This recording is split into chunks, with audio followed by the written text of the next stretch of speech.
Tonight, let us travel together to a quiet corner of the ancient world, to a city that slept for 17 centuries beneath a soft gray blanket of ash. There is nothing here you need to do and nowhere you need to be. You can simply let the words drift over you, the way evening light drifts over old stone, and let yourself sink slowly toward rest. This is the story of Pompeii. Picture, if you will, a wide and gentle bay on the western coast of Italy, in the land the Romans called Campania. The sea here is warm and the color of polished glass. Soft hills roll down toward the water, terraced with vines and olive trees, and the air carries the smell of salt and rosemary and dust warmed by the sun.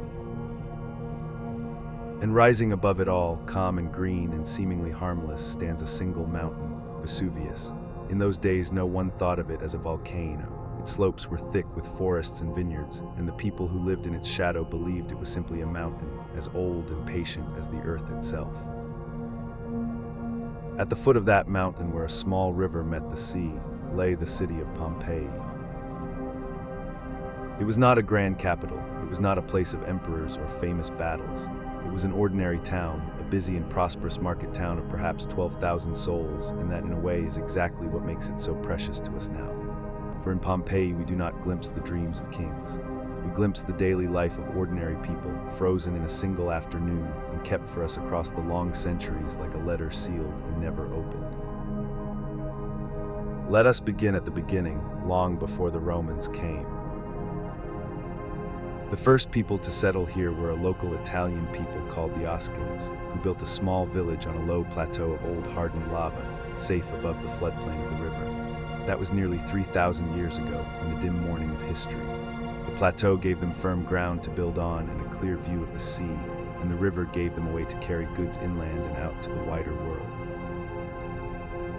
In time, other peoples came and went, each leaving something behind. Greek traders sailed into the bay and founded colonies nearby, and they brought with them their gods, their graceful columns, and their love of the theater.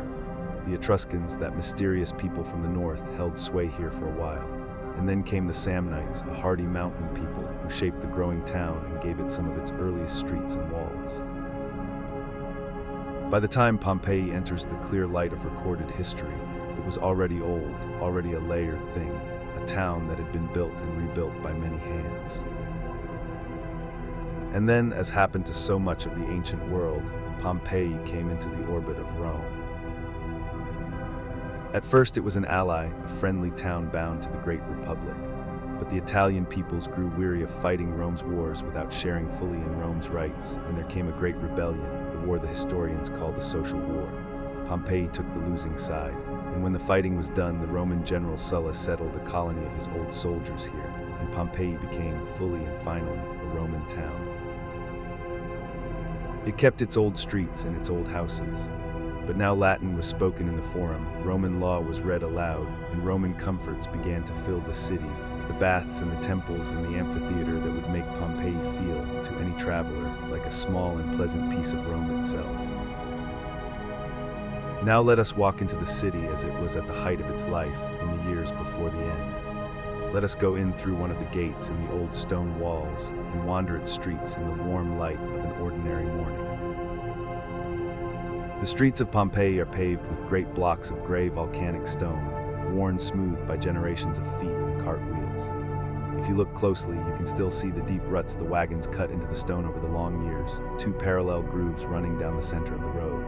And at the crossings there are tall stepping stones, set so that a person might cross the street without dirtying their feet, for the roads doubled as channels for rainwater and the washing of the city. The houses present blank faces to the street, plain walls with a single doorway, for a Pompeian home turned its back on the noise of the road and opened instead onto its own quiet world within. But between the houses, at every corner, the city hums with trade.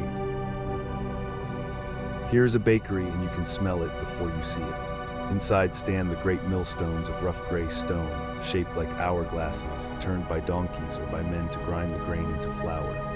And beyond them is the oven, round and domed, much like the wood-fired ovens that still bake bread around that bay today. The baker's loaves were round and scored into wedges like a wheel, and some of those very loaves were found still in the oven, baked black and hard as stone, waiting 2,000 years to be taken out. Next door perhaps is a thermopolium, the ancient world's idea of a tavern and a fast food counter.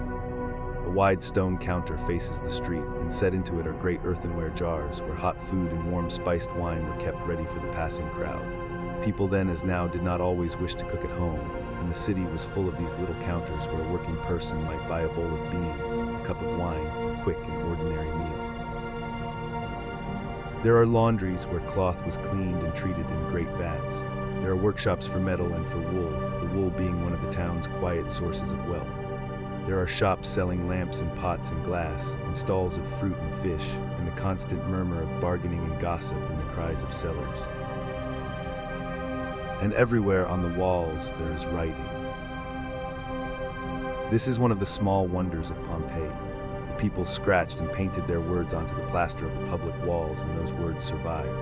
Election notices urging citizens to vote for this man or that, advertisements for games at the amphitheater, prices and lists and accounts, and most touching of all, the idle scribbles of ordinary people, lovers writing the names of those they adored, someone complaining about an innkeeper, a child, perhaps, practicing the alphabet. A line of poetry half remembered. Through these small marks, the voices of the long dead come whispering down to us, ordinary and human and near. Let us walk on toward the heart of the town, to the Forum. The Forum was the great open square of any Roman city, the place where public life unfolded. In Pompeii, it was a long rectangle of open ground, paved in stone, ringed with columns and grand buildings, and closed to wheeled traffic so that people could gather and talk and trade in peace. At one end stood the Temple of Jupiter, raised on a high platform, with Vesuvius rising green behind it like a painted backdrop. Around the square stood the Basilica, where the law courts met, and the market hall, and the offices of the town's affairs, and temples to the other gods the Pompeians honored. Here the citizens came each day, to do business, to settle disputes, to hear the news, to see and be seen. Statues of important men stood on their pedestals. Money changed hands beneath the colonnades, and above the murmur of the crowd, the mountain looked quietly down. Not far from the Forum stood the baths, and the baths were one of the great pleasures of Roman life. A Pompeian did not merely wash at the baths. He spent his afternoon there. He would undress in a changing room, leaving his clothes in a niche, and then move slowly through a sequence of rooms, each warmer than the last. There was a cool room and a warm room and a hot room thick with steam, the floors and walls heated from below by hot air flowing through hidden spaces. There were pools to soak in and attendants to scrape the skin clean with curved bronze tools and oils to rub into tired limbs.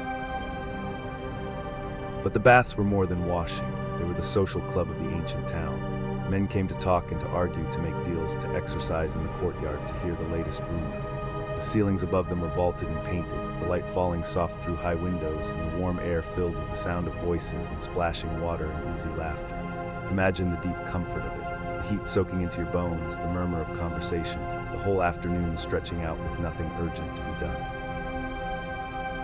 When evening came and the business of the day was finished, a Pompeian of some means would return home, to one of those quiet houses that turned their backs on the street. Step through the narrow entrance of such a house and you pass into a different world. First comes the atrium, a high hall open to the sky at its center, where the rain fell through a square opening in the roof and was caught in a shallow pool below. The light here is soft and shifting. The walls are painted in deep, rich colors, glowing reds and warm yellows and panels of black, and upon them are painted scenes of gardens and gods and far-off places, so that even an inner room might feel as though it opened onto a sunlit landscape. Beyond the atrium lies the heart of the home, the peristyle, a garden enclosed by a covered walk of columns. Here grew flowers and herbs and small trees, and a fountain might play softly in the green shade. Birds came to the garden. The family took their meals nearby, reclining on couches in the cool of the evening, looking out at the plants and the falling water. It was a private paradise, a place of stillness folded away inside the busy town. The finest of these houses are known to us now by the names we've given them. The House of the Faun, vast and elegant, named for the little dancing bronze figure found within, and home to a great mosaic showing a famous ancient battle, made of more than 1 million tiny colored stones. The House of the Vetii, with its glowing painted rooms.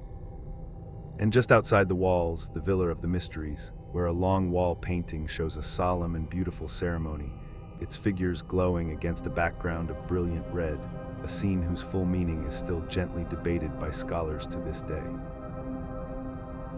The Pompeians loved their painted walls and their mosaic floors. A mosaic at the entrance of one house shows a chained dog with the words beneath it, "Beware of the dog," and you can almost smile at how little, in some ways, the human heart has changed. The town had its pleasures beyond the home as well. There was a theater built into the slope of the ground in the Greek manner, where the audience sat in curving tiers of stone and watched comedies and plays beneath the open sky. There was a smaller roofed theater beside it for music and recitals, and there was the amphitheater at the eastern edge of the town, one of the oldest stone amphitheaters in all the Roman world, where the people gathered in their thousands to watch the games. We know that these games stirred deep passions, for the walls remember a day when a quarrel between the people of Pompeii and the people of a neighboring town spilled over into a riot in the amphitheater. And there's even a painting that shows the scene, the great oval building and the figures fighting in and around it.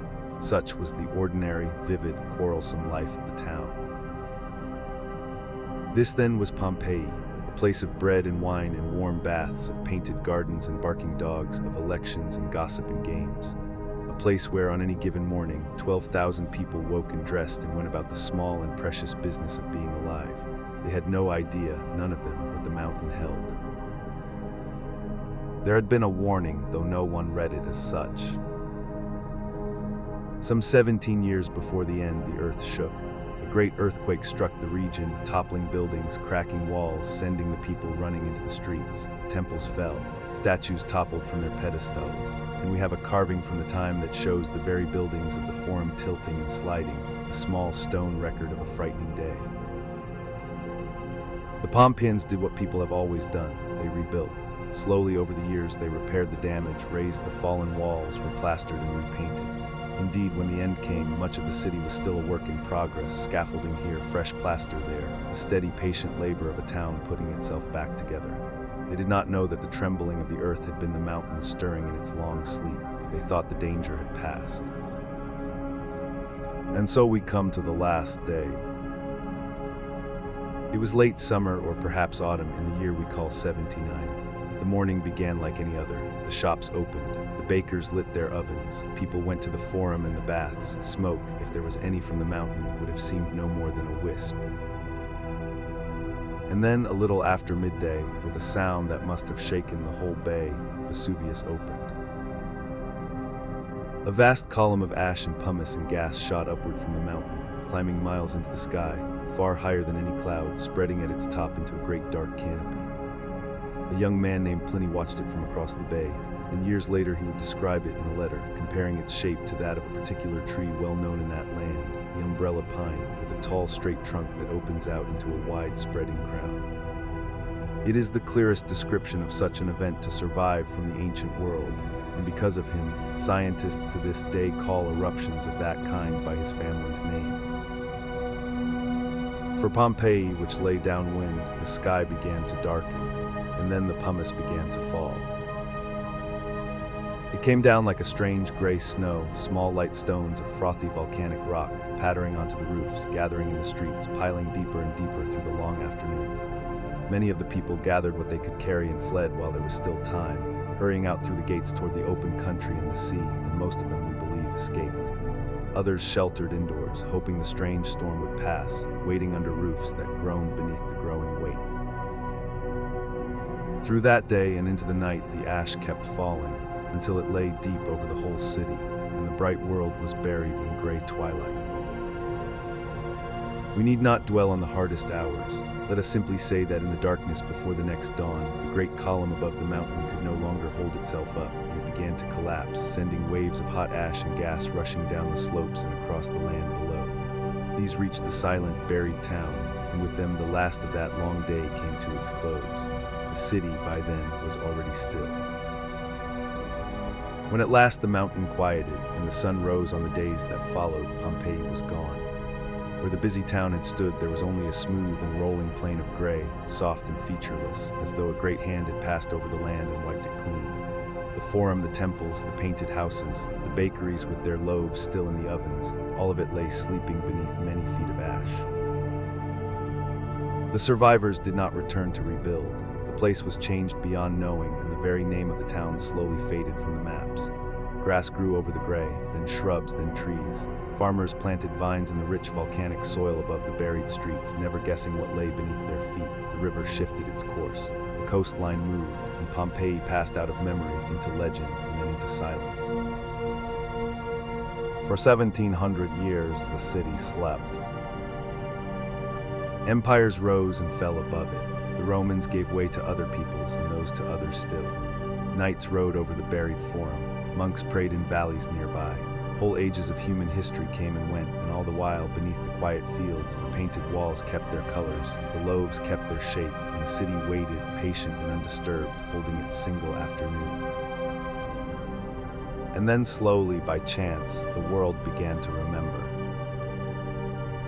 It began with the neighboring town of Herculaneum, buried on the other side of the mountain. Workers digging a well-struck ancient marble far below the ground, and word spread of treasures in the earth. In time, the king who ruled that land, a Bourbon king with a great hunger for antiquities, set men to dig in search of statues and fine things to adorn his palace. They tunneled down into Herculaneum, and then, a little later, they began to dig at another site nearby, a low hill the local people called the Civita. For some years, no one was quite certain what this buried place had been. Then the diggers uncovered an inscription, a public notice carved in stone that named the town. It was Pompeii. The lost city had been found. The early digging was crude and greedy, more treasure hunting than careful study. The workers cut down through the ash in search of paintings and statues, hacked the finest things from the walls to carry away to the palace, and often filled the holes back in once they had taken what they wanted. Whole rooms were stripped and abandoned. Much was lost in those first hungry years. And yet, even so, word of the buried city spread across Europe, and people were astonished. For here was something the world had never seen. Not the ruined temples and broken columns that travelers already knew, weathered by centuries of open air, but a whole town caught alive. The paint still bright on the walls, the food still on the counters, the ruts of the carts still in the streets. It was as if a door had been opened onto the ancient world, and one could simply walk in and find it waiting. As the years passed, the digging grew more careful and more thoughtful. Scholars came, and artists and curious travelers from every land, and Pompeii became one of the great wonders that every educated person longed to see. It changed the way Europe imagined the ancient world. Painters painted it, poets wrote of it. Whole styles of furniture and decoration were born from the images of those painted walls.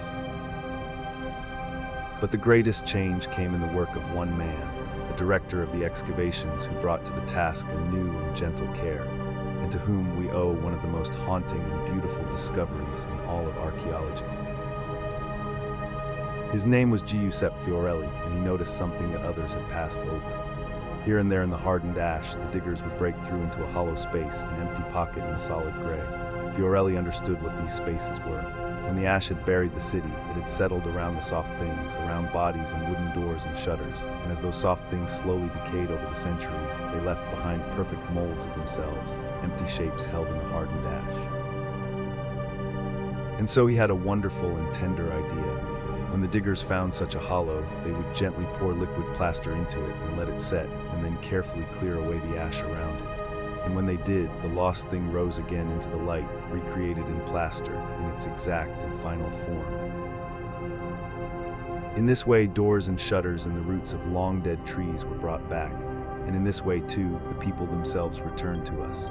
Not their bones alone, but their very shapes, the fall of their clothing, the gesture of a hand, the curve of a back, a figure resting as if asleep, a family close together, a small dog. These plaster forms are among the most moving things that human beings have ever uncovered, for they collapse the long centuries to nothing, and remind us with unbearable gentleness that these were people exactly as real as ourselves, who lived and loved and laughed in the sun, and who simply, on one strange afternoon, did not go home. And yet there is comfort here too, for though that day was terrible, it gave us a gift that no other ruin can. Because of the ash, Pompeii did not crumble slowly into dust as other cities did. It was caught and kept and handed down to us whole. We know how these people lived because the mountain, in burying them, preserved them. We can walk their streets, read their idle words, admire their gardens, and stand in their painted rooms. In a strange way, Pompeii is one of the least lost of all the lost cities, for so much of it remains. The work continues even now. Much of the city has been uncovered, but much still lies buried beneath the fields, and every year the patient diggers bring a little more of it back into the light, a new room, a new painting, a new fragment of an ordinary life. Pompeii is not finished giving up its secrets. It is still gently waking. And so as we leave this quiet place, let us hold it kindly in our minds, the warm bay and the green mountain, the stepping stones and the cart ruts in the worn gray street, the smell of baking bread, the murmur of the forum, the soft light falling into a painted garden where a fountain plays. 12,000 people going about their day, never dreaming they would be remembered, and yet remembered now, 2,000 years on, by you here tonight. The mountain stands there still, green and quiet above the bay. The city rests beneath the sun, and the long afternoon of Pompeii, sealed and kept across the centuries, goes on and on, undisturbed in the gentle keeping of the ash. Rest now, there is nothing more to do. Let the old streets grow dim and far away, and let yourself drift down softly into sleep. Tonight, let us travel together to a very different kind of quiet, to a city not buried beneath ash but carved from the living rock of the desert, hidden inside a maze of rose-colored stone, waiting in the warm and windless dark. There is nowhere you need to go and nothing you need to carry. You can let these words find you wherever you are and carry you slowly, gently out into the ancient desert toward a place that the world once forgot. This is the story of Petra. Picture, if you will, a high desert plateau in the land we now call Jordan, in the corner of the world where Africa and Asia and Arabia all lean together.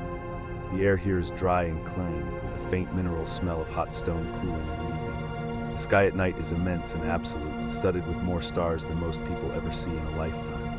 In the daytime the sun is merciless, and the land shimmers with heat, all pale rock and sand, and the gray-green of thorn bushes clinging to the dust. This is the landscape of the high Arabian plateau, where the rock has been carved over millions of years into ravines and gorges and pillars, and high silent cliffs the color of rust and rose and honey. It is a landscape that looks, in certain lights, as if it were built rather than formed, as if some enormous patient hand had arranged these walls of stone with a purpose in mind. And deep within it, folded into the cliffs like a secret, lies a valley, and in that valley, cut from the stone itself, stands the city of Petra. Let us begin before the city was a city, in the earliest time, when the land was traveled rather than settled. The people we know as the Nabateans were not always builders of cities.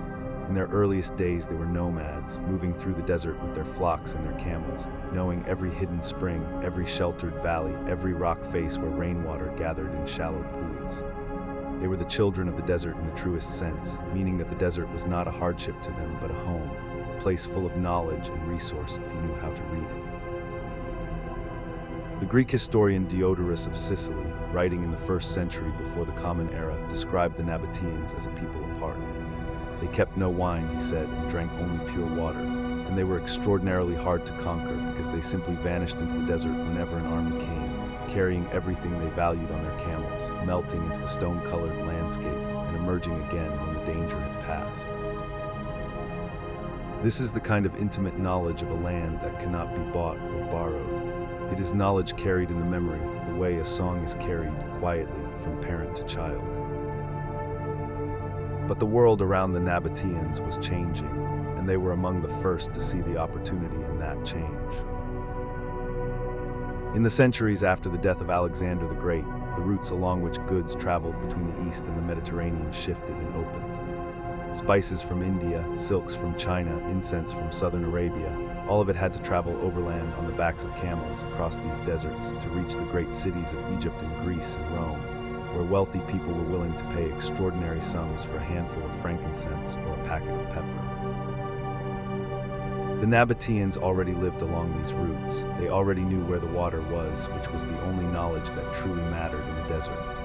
And so they became something new, not merely nomadic herders, but the masters of the caravan trade, the invisible infrastructure of the ancient luxury market.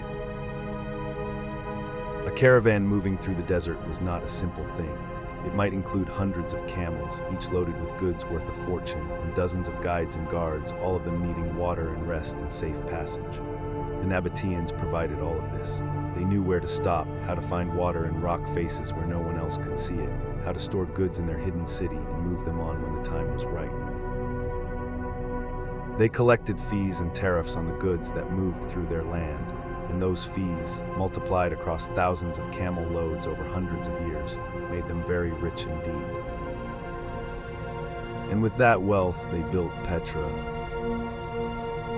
At the heart of the Nabatean world, where several of the ancient trade routes converged, was a valley in the high rock country, a sheltered basin ringed on all sides by sandstone cliffs. The valley was small and defensible and hidden. To reach it, you had to know the way, and the way was through the sick. Let us walk through the sick now, as so many thousands of people did across the long centuries of Petra's life. The sick is a crack in the earth, a narrow gorge barely wide enough in places for two people to walk side by side, where the rock walls rise on either side to heights of more than 100 feet, sometimes more than twice that, leaning inward overhead so that only a sliver of sky is visible far above. The floor of the gorge is uneven, carved by ancient water, and the walls are banded in layers of red and cream and lilac and deep ochre, the colors of the sandstone shifting as the light moves through the narrow slot above. The walk through the sick is a little more than a mile. The walls press close. The sound of the outside falls away. The temperature drops, for the sun reaches only a thin blade of the gorge floor and the deep stone stays cool. There is a held breath quality to it, as if the earth itself is drawing you inward toward something it has been keeping. And then, after perhaps 20 minutes of walking in that sheltered dimness, you turn a last bend, and framed between the final narrowing walls of stone, there it is. The treasury. The Nabateans called it Al-Khazne, which simply means the treasury, though it was almost certainly never a treasury in the sense we would understand. It is a tomb, most likely the tomb of one of the greatest Nabatean kings, a monument carved directly from the face of a cliff. The facade that faces you is more than 40 meters high, divided into two great tiers of columns and niches and carved figures, all of it cut from the rose-red stone, smooth to a precision that seems to belong more to a dream than to the work of human hands. The columns are not built up from separate pieces. They grew out of the living cliff, carved backward into the stone rather than stacked forward from the ground. Every urn and every carved deity in every niche was cut by men on scaffolding, working from the top downward, removing stone that would never be replaced. To stand in front of the treasury and look up is to feel something that resists easy description. It is partly awe and partly a kind of quiet disorientation, as if the categories by which you usually organize the world, built and natural, human and geological, have stopped working the way they should. The city grew from the cliff, and in the rose light of the late afternoon, it is very hard to say where one ends and the other begins. But the treasury is only the beginning, for once you step past it into the open valley beyond, you begin to understand the scale of what the Nabateans made here. The Valley of Petra, at its height somewhere around the 1st and 2nd centuries of the Common Era, held perhaps 20 to 30,000 people. Not all of them lived in the rock. There were ordinary houses of mud brick, markets and public buildings, temples, and a great colonnaded street running down the center of the valley, paved with stone and lined with columns. There was a theater cut into the hillside in the Greek style, with seats carved from the living rock to hold perhaps 3,000 to 4,000 spectators. But it is the tombs and temples cut from the cliffs that make Petra unlike any other city in the world. There are hundreds of them, perhaps more than 800 in total, ranging from small, simple openings in the rock to enormous facades many stories tall, adorned with columns and the half-stepped crowns that are the distinctive mark of Nabatean architecture, those strange stepped triangles whose meaning is still gently debated. The grandest of the rock-cut monuments lie along the eastern face of the valley, a row of enormous facades known as the royal tombs. There is the urn tomb, with its great open terrace like the prow of a ship jutting from the cliff, its vast chamber later used as a church by the Byzantine Christians. There is the Corinthian tomb, whose upper story echoes the treasury. And there is the palace tomb, the widest of them all, its its facade stretching across the cliff like the front of a great Roman mansion, built from a cliff face that was not quite tall enough and so was raised with masonry at the top, the only place in Petra where the builders had to add stone rather than remove it. And high above them all, reached by a long climb up hundreds of rock-cut steps, through the silence of the upper plateau where the wind moves softly through the stone, is Ad-Dair, the monastery. The monastery is the largest rock-cut monument in Petra, its facade more than 50 meters wide and almost as tall, a single enormous carved surface facing out across the desert plateau to the west. It is thought to be a memorial temple for a deified Nabatean king.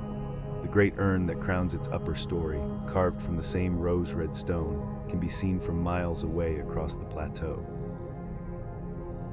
People who have climbed to the monastery sometimes say that arriving there feels like arriving somewhere that is not quite in the world. A vast carved surface floating above the desert, the whole of the ancient trade route visible in the haze below, the silence so complete that you can hear your own breathing.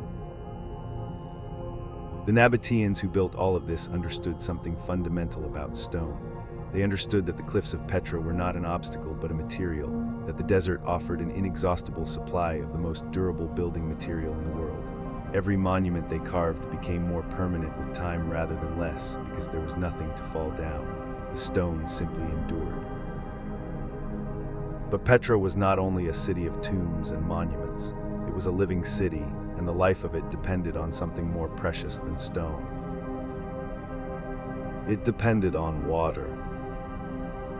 To live in a desert canyon with no river is to face, in every dry season, a slow and simple catastrophe. And yet the Nabateans not only survived in this setting, they built a city of tens of thousands of people in it, and they did so by becoming, over the long generations, among the finest hydraulic engineers of the ancient world. They cut channels in the rock along the walls of the Sick and throughout the valley, narrow grooves running at a precise and gentle gradient, gathering and directing every drop of rain. Rainwater in the desert is rare but violent when it comes, arriving in sudden floods that fill the gorges with terrifying speed. The Nabateans captured these floods. They built dams at the mouths of the side wadis to slow the water and hold it back. They cut cisterns into the rock itself, deep-sealed tanks that could hold thousands of gallons, filled during the rains and sealed against evaporation through the long, dry months. They piped water through ceramic pipes in the walls of the Sick from springs in the hills above, so that even in the dry season a steady supply flowed into the heart of the city. The scale of this system was remarkable. In a land where the absence of water meant death, they had engineered abundance. They had turned the desert's greatest threat into one of their most reliable assets. It was this genius, combined with their mastery of the caravan routes, that made Petra what it was. Not merely a trading post, but a true city, a place of culture and art and learning, and for its people, a very ordinary everyday life. Let us rest here for a moment, in the valley in the afternoon. The light on the cliffs is shifting toward gold.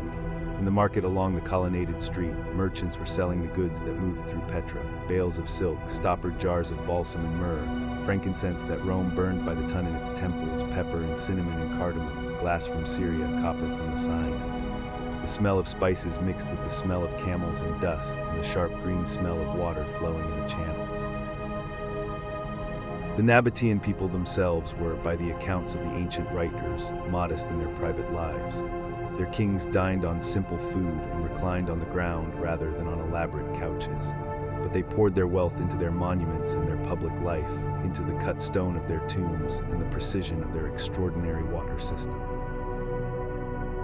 They worshipped their own gods, chief among them a deity called Dashara, the lord of the mountain, whose symbol was an unadorned block of stone, simple and absolute. Alongside him was Al-Uzza, a goddess associated with Venus, whose image appears on some of the carved facades of the city. The Nabateans adopted freely from the religious traditions of their trading partners, incorporating elements of Greek and Egyptian and Mesopotamian worship into their own, so that the religious life of Petra was, like its architecture, a meeting point of many worlds. They also developed their own script, a cursive form of Aramaic that was clean and graceful and rapid to write. It was the ancestor of the Arabic script used today by hundreds of millions of people across the world. The letters you would read in any Arabic newspaper trace their shapes back to the handwriting of Nabatean traders writing receipts in the valley of Petra 2,000 years ago. For several centuries, Petra sat at the center of a network of roads that touched nearly every corner of the known world. Its merchants had contacts in Egypt and Italy and India. Its caravans linked the harbor cities of the Red Sea coast to the great markets of the Mediterranean. And then slowly, the world shifted. In the year 106 of the Common Era, the Roman Emperor Trajan annexed the Nabatean kingdom. The last Nabatean king, Rabble II, had died without a capable heir, or perhaps Rome simply moved when the opportunity arose, as Rome so often did. The annexation appears to have been peaceful, or nearly so. There is no record of a great siege or a final battle. The kingdom became the Roman province of Arabia Petrea, with Petra as its capital, and Roman ways began to flow into the city as trade continued to flow through it.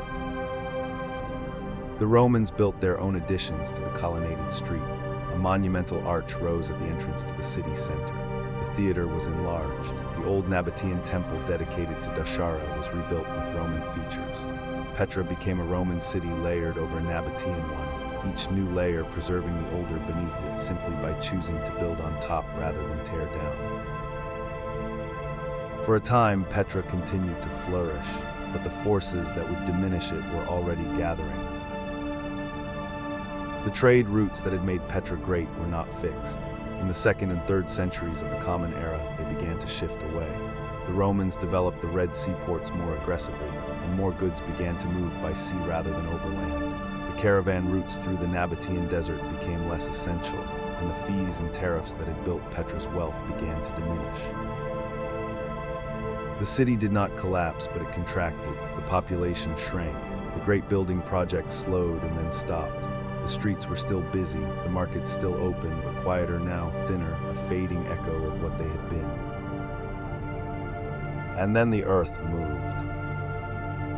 A great earthquake struck the region in the year 363, toppling buildings, cracking the great colonnaded street, sending some of the ancient rock-cut facades crashing inward. It was not the only earthquake to strike Petra, but it was among the most devastating. The city that emerged from it was smaller and more fragile than the one that had entered it, and the will and the wealth to rebuild on the old scale were simply no longer there. Petra lingered. A small Christian community made their home in the valley through the Byzantine centuries and carved a church into the rock, adorning it with floor mosaics whose fragments have been found by modern archaeologists. Crusaders built a small fort in the ruins in the 12th century, taking advantage of the natural defensibility of the canyon. But with each century, fewer people lived in the valley. The water channels silted up, the cisterns cracked and dried. The colonnaded street disappeared under blowing sand. The carved facades, which needed no maintenance because they were the living rock, stood unchanged, watching the slow unpeopling of the place with their blank stone eyes. In time, the valley was home only to the Bedouin of the Bidal tribe, who had been there for generations and knew the stone city as intimately as the Nabateans had once known the desert springs. They lived in the rock-cut chambers and kept their animals in the lower caves. To the wider world, to the learned societies of Europe, Petra was no more than a rumor, a name from old texts, a place that no living outsider had seen for centuries. That changed in the summer of 1812. His name was Johann Ludwig Burckhardt, a young Swiss explorer traveling in the service of the African Association, a London organization that funded dangerous journeys into the unmapped parts of the world. Burckhardt was, by any standard, remarkable. He had immersed himself so thoroughly in Arabic language and Islamic custom that he could travel through the lands of the Ottoman Empire as a convincing scholar from India, a disguise he maintained carefully because the penalty for a European discovered in the wrong place could be severe. He had heard of Petra from old texts and from whispers along the road. He hired a local guide under the pretext of wishing to make a sacrifice at the tomb of Aaron on the mountain beyond the ruins. It was a credible cover. And so, on the 22nd of August, 1812, he followed his guide through the sick. He could not write openly as he walked. His disguise would not allow it. So he memorized what he saw and wrote it down later when he was alone, and what he wrote was the first description of Petra to reach the Western world in centuries. He described the gorge of the sick, the way the light filtered between the leaning walls. He described the sudden appearance of the treasury at the end of the gorge, the great carved facade glowing in the afternoon light. He saw the theater and the rows of carved tombs and the ruins of the colonnaded street, and he understood immediately that he was standing in the remains of a city of enormous importance. He could not stay long. His guide was watching, and his cover story did not allow for the leisurely exploration of ruins. He made his sacrifice at the tomb of Aaron and came back down, walking away from the valley as calmly as he had entered it, carrying in his memory the images of a city that would astonish the world when he finally wrote them down. He published his account in 1822, a decade after his visit. Burckhardt himself did not live to see it in print. He died of dysentery in Cairo in 1817, at the age of 32, on his way to attempt a crossing of the Sahara, one of those figures who changed the world's understanding of itself without ever knowing quite how much he had done so. After Burckhardt, the scholars and the artists came.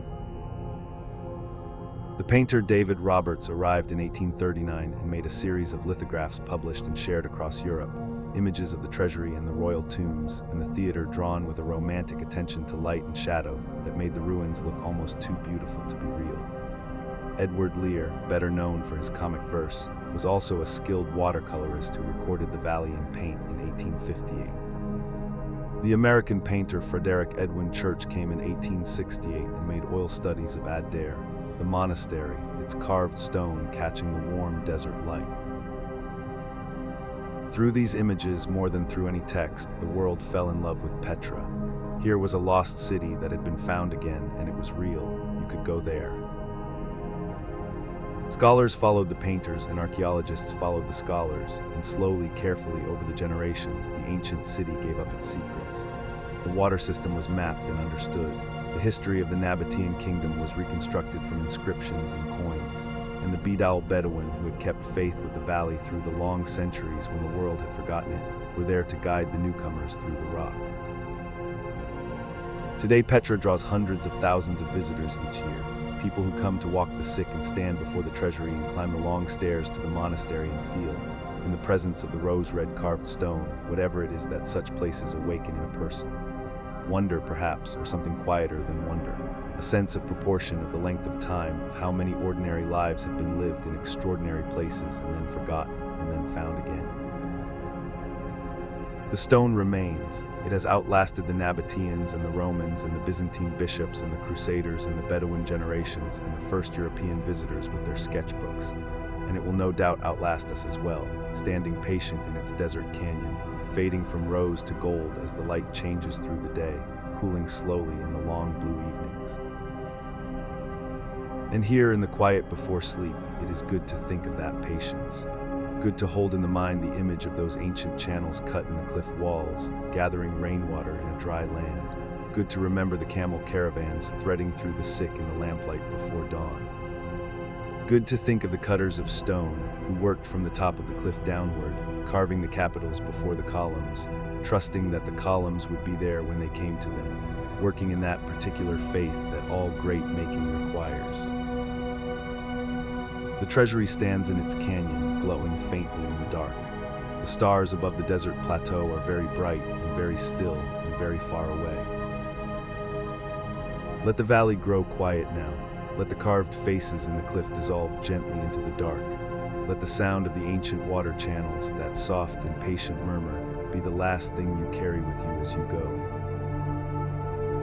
Rest now, the stone will keep, the desert will keep, and the long, unhurried night of Petra will hold you gently, all the way down into sleep. Tonight, let us travel together to a warm and distant corner of the world, to a place where great towers of stone rise above an endless green, where the roots of ancient trees embrace the walls of temples that have stood for 900 years. There is nothing here you need to do and nowhere you need to be. Simply let the words carry you, the way water carries a leaf, slowly and without effort, down toward the deep quiet of sleep. This is the story of Angkor. Picture, if you will, a vast plain in the heart of mainland Southeast Asia, in the land we know today as Cambodia. The air here is warm and heavy, rich with moisture, and the light that falls through the canopy of the forest is the color of old gold. To the south, shimmering like a distant mirror, lies the Tonle Sap, the Great Lake, the largest freshwater lake in all of Southeast Asia. A lake that breathes with the seasons, swelling to 5 times its dry season size when the summer monsoon arrives and pushes back the river that drains it. This plain, watered by the monsoon, fed by the lake, shaded at its edges by the forest, was one of the most fertile places on earth. And it was here, in the shadow of a long and gentle range of hills called the Kulin, that the people of the Khmer built the greatest city the ancient world ever knew. For a time, Angkor was home to perhaps 1 million people, and perhaps more. In the 12th and 13th centuries, when the temples at its heart were being raised stone by stone, it was almost certainly the largest urban settlement on the planet. The cities of medieval Europe were villages in comparison. And yet today, what the visitor sees first is not a city at all. What the visitor sees is the jungle, and rising above the jungle, those towers. Let us begin, as all long stories must, at the beginning. The Khmer people had lived in this part of the world for a very long time before Angkor was built. Early kingdoms rose and fell across the region, trading with India and China, absorbing the religions and languages that came along the great sea routes and mountain passes. From India came 2 gifts that shaped the Khmer imagination for centuries. One was Hinduism, with its vast pantheon of gods and its idea of the king as a divine figure, a bridge between the human world and the world of the gods. The other was the Sanskrit language, which became the tongue of the court, the priests, and the inscriptions carved into stone. It was a king named Jayavarman II who is remembered as the true founder of the Khmer Empire. Around the year 800, give or take a few decades, he performed a ritual ceremony at the summit of the Kulin Hills that declared the Khmer kingdom independent and its king a universal sovereign, a Chakravartin, a turning wheel of the world. He called himself a Devaraja, a god king, and the idea took deep root. From that ceremony forward, the kings of the Khmer would build their capitals and their temples as expressions not merely of political power, but of cosmic order. The temple was the mountain. The mountain was the home of the gods, and the king stood at its summit, the axis of the universe, the still point around which the world turned. The capital moved several times in those early centuries, as different kings chose different sites and different orientations. But by the end of the 9th century, the center of gravity had settled into the plain near the Tonle Sap, onto the land that would eventually bear the name Angkor, a word that comes from the Sanskrit Nagara, simply meaning city. And then, in the first years of the 12th century, a king came to the throne who would leave behind something so large and so beautiful that the world has never quite recovered from the sight of it. His name was Suryavarman II, and he ruled for roughly 4 decades, from around 1113 until sometime in the 1150s. He was a military man, a conqueror who extended the empire far to the west and south, fighting campaigns across the region with the energy and confidence of someone who believed, as his predecessors had, that he was more than human. But it is not his wars that we remember him for, it is what he built. Angkor Wat. Let us approach it together, the way a traveler might, coming from the west in the early morning, when the sky above the jungle is still a pale gray pink, and the air smells of damp earth and frangipani. You cross the moat first. It is no small thing, this moat. It is nearly 250 meters wide and surrounds the entire temple complex, a rectangle of still water nearly 5 kilometers around. The crossing is made on a broad stone causeway lined with carved stone serpents, the Naga, their great hooded heads fanning out on either side, ancient guardians of the threshold between the outer world and the sacred space within. Beyond the causeway stands the first great gallery wall with a central entrance tower. You pass through it, and then you walk down another long causeway across a wide green lawn, reflecting pools on either side, and the towers of the temple rise slowly ahead of you, climbing the sky. There are 5 of them, a central tower and 4 at the corners, each rising in stepped tiers that taper toward a point. They are built of a gray-green sandstone quarried from the Kulin Hills some 40 kilometers away and floated down on rafts. The whole structure covers nearly 2 square kilometers and is thought to be the largest religious monument ever built. Suryavarman dedicated Angkor Wat to Vishnu, the great Hindu preserver god, and the temple was designed as a kind of sacred map of the cosmos. The central tower represents Mount Meru, the mythological home of the gods at the center of the Hindu universe. The enclosing gallery walls represent the mountain ranges that ring the world, and the moat represents the cosmic ocean that lies at the outermost edge of creation. To walk from the outer gate to the central sanctuary was to walk from the edge of the world to its divine heart.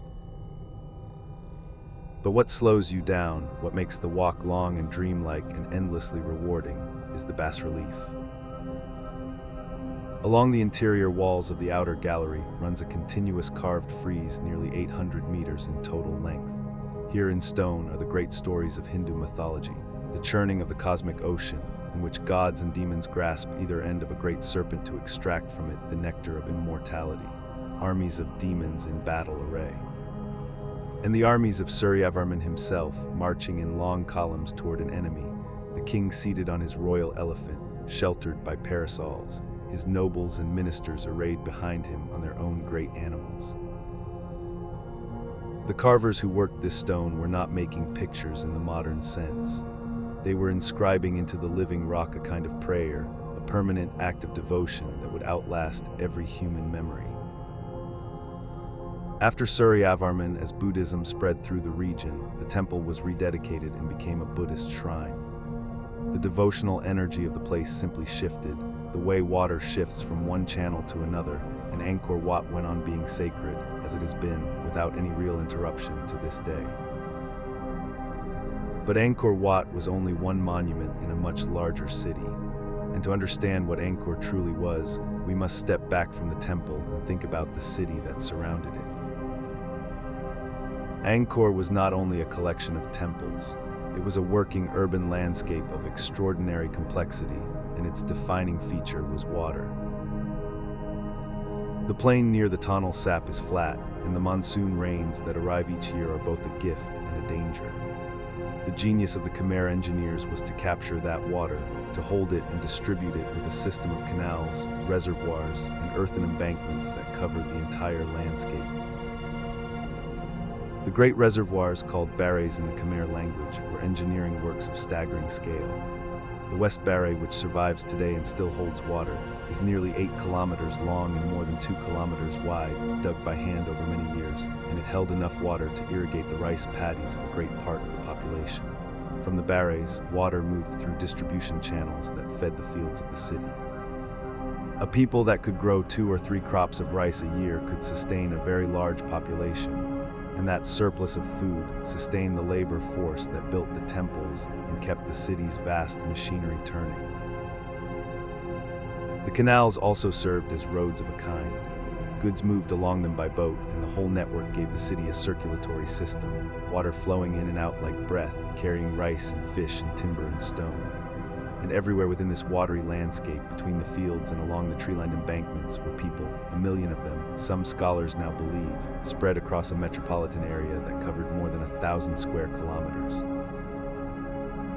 Among the Khmer kings who came after Suryavarman II, one stands above all the others. His name was Jayavarman VII, and he came to the throne at the end of the 12th century after a devastating invasion by the neighboring Kam people who had come by sea and sacked Angkor itself. Jayavarman drove the invaders out, reunited the empire, and then turned to building with a furious and tender energy. He was a Buddhist, and it showed in everything he built. His great project was the new capital, Angkor Thom, the great city, surrounded by its own moat and entered through 5 great gates, each surmounted by a massive stone tower bearing 4 giant faces gazing serenely outward in the 4 cardinal directions. The roads leading to each gate were lined with long rows of stone figures, gods on one side and demons on the other, each grasping the body of a great Naga serpent in an echo of the churning myth carved at Angkor Wat. Walking that avenue between those 2 silent rows of ancient figures is one of the strangest and most beautiful experiences the world still offers. At the heart of Angkor Thom stood the Bayon. The Bayon is a temple unlike any other.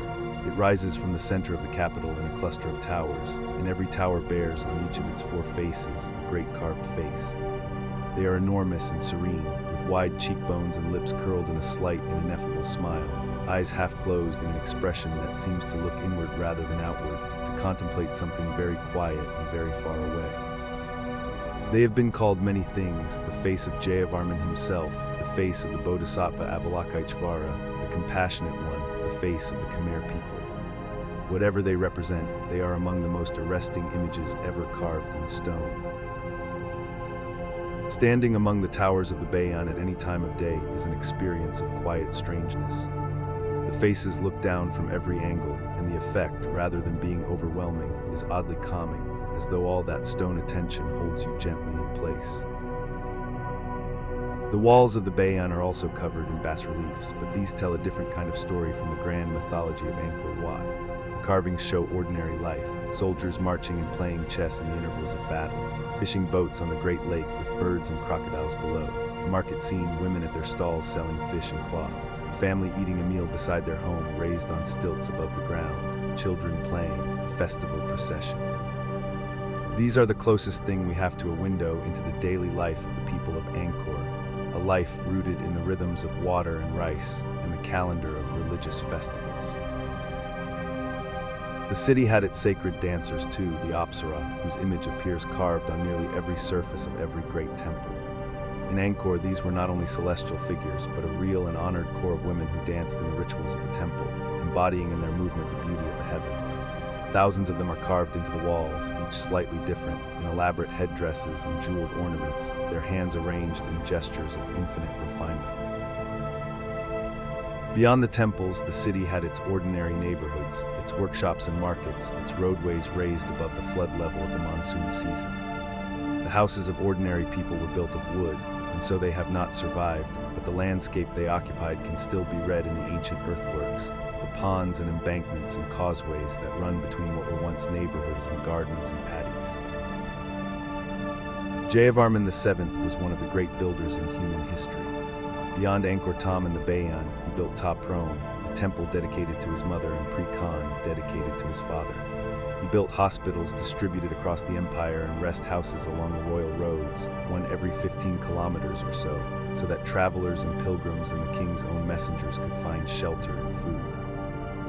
These were acts of a man who took the Buddhist notion of compassion seriously enough to carve it into stone and into institutions alike. When he died, probably sometime in the early 13th century, the empire he left behind was at the height of its power and extent. But empires like the monsoon have their seasons of abundance and their seasons of withdrawal. And in the century and a half after Jayavarman VII, the great city of Angkor began, slowly and without drama, to change. One factor was the gradual spread of Theravada Buddhism, the form of the faith that emphasized individual spiritual practice over elaborate state ritual. The great ritual economy of the temples, which had given the empire so much of its organizing energy, began to lose its force. There was also war. The kingdom of Ayutthaya to the west in what is now Thailand grew powerful in the 14th century and raided Angkor more than once. In 1431, they sacked and occupied the city, and though the Khmer drove them out, the disruption was severe. The capital moved south to the region of what is now Phnom Penh, better positioned for the maritime trade that was reshaping Southeast Asia. And then there was the water itself. The hydraulic system required constant attention, dredging, repair, management across its whole vast extent. Sedimentation clogged the channels. As the state weakened, the maintenance of the system began to slip. Some researchers believe that prolonged droughts in the 14th and 15th centuries, interspersed with episodes of catastrophic flooding, pushed the fragile hydraulic balance past the point of recovery. The city did not end in a single catastrophe. There was no eruption, no sudden fire. It ended the way great things often end, gradually, as people made practical choices that made sense in the moment and accumulated into departure. The last known date recorded in a royal inscription at Angkor is 1432. After that, the silence of the stone. The people went south following the trade in the new capital. The temples they left behind did not fall into immediate ruin. Angkor Wat continued to function as a Buddhist monastery, maintained by a small community of monks who swept its galleries and kept the lamps burning in its sanctuaries. Pilgrims still came from across the region and occasionally from as far away as Japan, and a few of them left inscriptions of their own. proof that the great temple was never truly abandoned. But the city around the temples, the embankments and canals, the wooden houses and the market stalls, the gardens and the paddies, all of that was given back to the earth. The monsoon rains that had once been so carefully managed were managed no longer. The forest, which the Khmer had pushed back over centuries of clearing and planting, came forward again, reclaiming its ground with a patience that the forest always wins in the end. And the trees that came did not merely grow beside the ruins, they grew into them. At Top Rome, the temple Jayavarman VII built for his mother, you can see what the forest does when it is given 500 years without interruption. The strangler fig begins its life not in the soil, but in the canopy, its seeds arriving in the droppings of birds on the ledges and walls of the temple. From there it sends down roots that follow the contours of the stone, descending in gray-brown rivers of wood, finding cracks, working their way into the mortar and the joints. Over decades, the roots thicken into buttresses and cables, and the tree grows upward into the light while squeezing the stone in its slow embrace. Those roots have become part of the architecture. They flow over walls and under pediments, pry apart lintels, wrap around carved doorways, and hold up stones that would otherwise have fallen. The temple and the forest have grown into each other so thoroughly that to remove the trees would bring down the walls.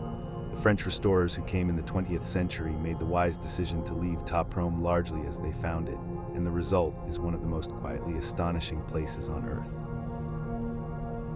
Now it should be said that the idea of Angkor as a lost city, swallowed by the jungle and forgotten by the world, until a Frenchman came to rediscover it, is a satisfying story that is not quite true.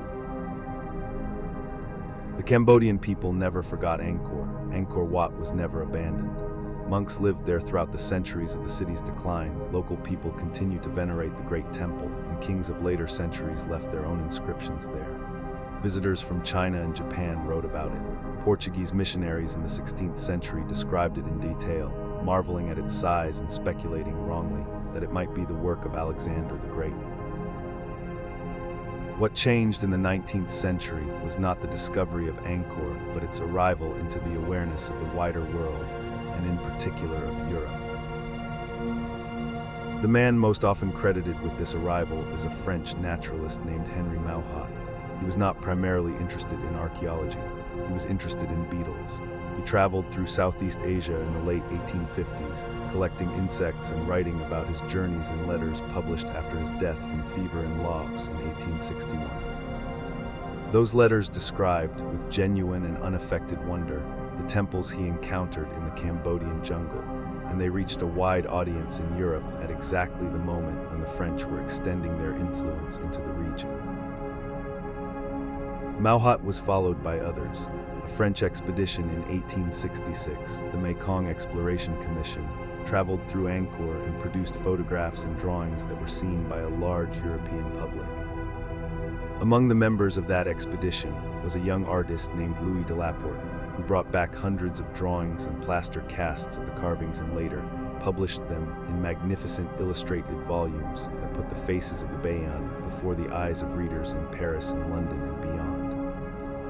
Those engravings, intricate and slightly romantic in their rendering of crumbling towers and vast carved faces emerging from the jungle shadow, were the images that gave the wider world its first real picture of Angkor. The French government established the École Française d'Extrême-Orient in 1898, and its scholars began the long work of clearing, documenting, and restoring the temples. That work went on for decades, slowed by the great conflicts of the 20th century, and by the years of the Khmer Rouge, when Cambodia was closed to the outside world and the temples suffered further damage. Since the return of peace, the work has become a truly international effort, with conservators from dozens of countries working alongside Cambodian teams. And airborne laser mapping, a technique called LiDAR, has pierced the forest canopy and revealed the true extent of the ancient city, its roads and water channels, and the outlines of neighborhoods hidden for centuries under the green. Angkor was larger and more complex than anyone had imagined. And still the work of understanding goes on, quietly and patiently, in the way that the best and most serious work always does. So let us, in these final moments, return one last time to the place itself. Let us stand at the edge of the moat as the sun drops low, and the western sky turns the color of a persimmon, warm orange fading through rose to a deep and gentle blue. The 5 towers of Angkor Wat are reflected in the still water below, a perfect upside-down mirror of themselves, and everything is very quiet. The frogs will start soon, as they do every evening across the Cambodian plain, a soft and rhythmic chorus rising from the water in the paddy fields. And the bats will come out from the cracks in the ancient stone, small dark shapes flickering against the fading sky, and the first stars will appear above the towers. Think of all the eyes that have watched this sky from this place. The builders who labored for years in the heat to raise these towers and who must have stood back sometimes at the end of the day and felt something like wonder at what their hands had made. The priests who moved through the galleries by lamplight, whispering their prayers to Vishnu, to the Buddha. The Apsara dancers who learned, by long patient repetition, the precise geometry of their gestures, the angle of a wrist, the curve of a finger, until their bodies became instruments of sacred beauty. The pilgrims who came from great distances and felt, upon arriving, the particular relief of having finally reached the place they had been traveling toward. And the monks, through all the quiet centuries, sweeping the stone floors of the galleries with palm leaf brooms, keeping the lamps burning, holding the place in their memory and their devotion while the jungle came forward around them, and the great city faded slowly back into the green. Angkor did not truly disappear. It was simply very quiet for a long time. It is quiet now at this hour in the way that very old places are quiet, with a silence that has substance and weight, a silence that holds within it all the voices and all the footsteps that have passed through over the centuries, absorbed into the stone, into the roots of the trees, into the still water of the moat. The towers stand against the deepening sky, exactly as they have stood for 900 years, patient and indifferent to the passing of time in the way that only stone can be. Let the image of them stay with you as you drift, the great gray towers rising above the green, the long causeway pale in the fading light, the serpent guardians on either side, their hoods spread wide, the still water of the moat holding the sky. There is nothing more you need to know tonight. The long story has been told. The city has been found and lost and found again, and it stands, as it has always stood, in the warm heart of the world. Let the towers grow dim now, let the water grow still. Let the soft chorus of the evening rise around you, and let yourself drift down gently into sleep. Tonight, let us travel together to a place so high in the mountains that the clouds gather below you, and the peaks rise on every side like the shoulders of something ancient and unhurried. There's nothing here that demands your attention, and nowhere at all you need to be. You can simply breathe, and let the words come gently, the way mist comes to the ridges of the Andes in the late afternoon, soft and slow and full of quiet. This is the story of Machu Picchu. Picture, if you will, a narrow ridge of deep green rock in the highlands of Peru, in the long spine of the Andes that runs the length of South America from north to south. The mountains here are immense and close and wrapped in forest, the kind of forest that hangs with orchids and drips with moisture, and fills the air with a greenness so dense it seems to have a weight to it. Waterfalls drop from unseen heights into unseen valleys below. The sky, when you can see it, is brilliant and blue and feels somehow closer than sky ought to feel, for you are very far above the ordinary world. The ridge sits between 2 peaks. The old mountain Machu Picchu gives its name to the saddle below, and the young mountain Huayna Picchu rises to the north with its sharp green summit, a steep sentinel watching over the col between them. Far, far below, so far it seems to belong to another world entirely, the Urubamba River bends in a great curve around the base of the ridge, green and fast and cold, carving its way through the canyon it has been cutting for ages beyond counting. And on that narrow ridge between the 2 peaks, someone at the height of their civilization chose to build something extraordinary. Let us begin, as we must, with the empire that made it. The Inca Empire at its height was the largest empire the Americas had ever known, and one of the largest on Earth. It stretched more than 2,500 miles along the Pacific coast of South America, from what we now call Colombia in the north, all the way down into Chile and Argentina in the south. It embraced desert and rainforest and high grassland and glacial peak. It held within its borders perhaps 10 million people, speaking dozens of languages, and it held them together through a system of roads and runners and storehouses, and an administrative genius that the world has rarely matched. The Inca did not call their empire an empire. They called it Tawantinsuyu, which means in the Quechua language something like the four parts together, the four quarters of the world meeting at a single center. That center was the city of Cusco, high in the Andes, the navel of the universe in Inca understanding, the place where the earth touched the heavens and where the power of the sun descended to rule among men. For the Inca worshipped the sun. The great god Inti, the lord of light and warmth in the growing season, stood at the center of their spiritual world, and the emperor who ruled Tawantinsuyu was understood to be the son of the sun, a living god descended directly from Inti himself, walking among the people as the embodiment of that divine light. And it was one of those emperor gods who built Machu Picchu. His name was Pachacuti, which means, roughly, he who transforms the world. He came to power around the year 1438 in a moment of crisis, when a rival people called the Chanca threatened to overwhelm Cusco. Pachacuti not only defeated them, but then spent the next several decades expanding the Inca state into the vast empire that Tawantinsuyu would become. He rebuilt Cusco as a planned city of stone, reorganized the administration of the empire, and undertook building projects of staggering ambition across the Andes. Machu Picchu was almost certainly one of those projects. The best scholarly thinking places its construction around 1450, though the Inca left no written records in the way we think of writing, and so the date is gathered from archaeology and from the accounts that came after. What the evidence suggests is that Pachacuti chose this remote and spectacular ridge in the mountains above the Urubamba as the site for a royal estate, a place where the emperor and his court and his descendants could withdraw from the busy capital, surrounded by the sacred landscape of the high mountains, and carry out the rituals and observances that maintained the cosmic order. It was not in the ordinary sense a city. It was a royal retreat, a palace in the clouds. And so, for a moment, let us look at what was built.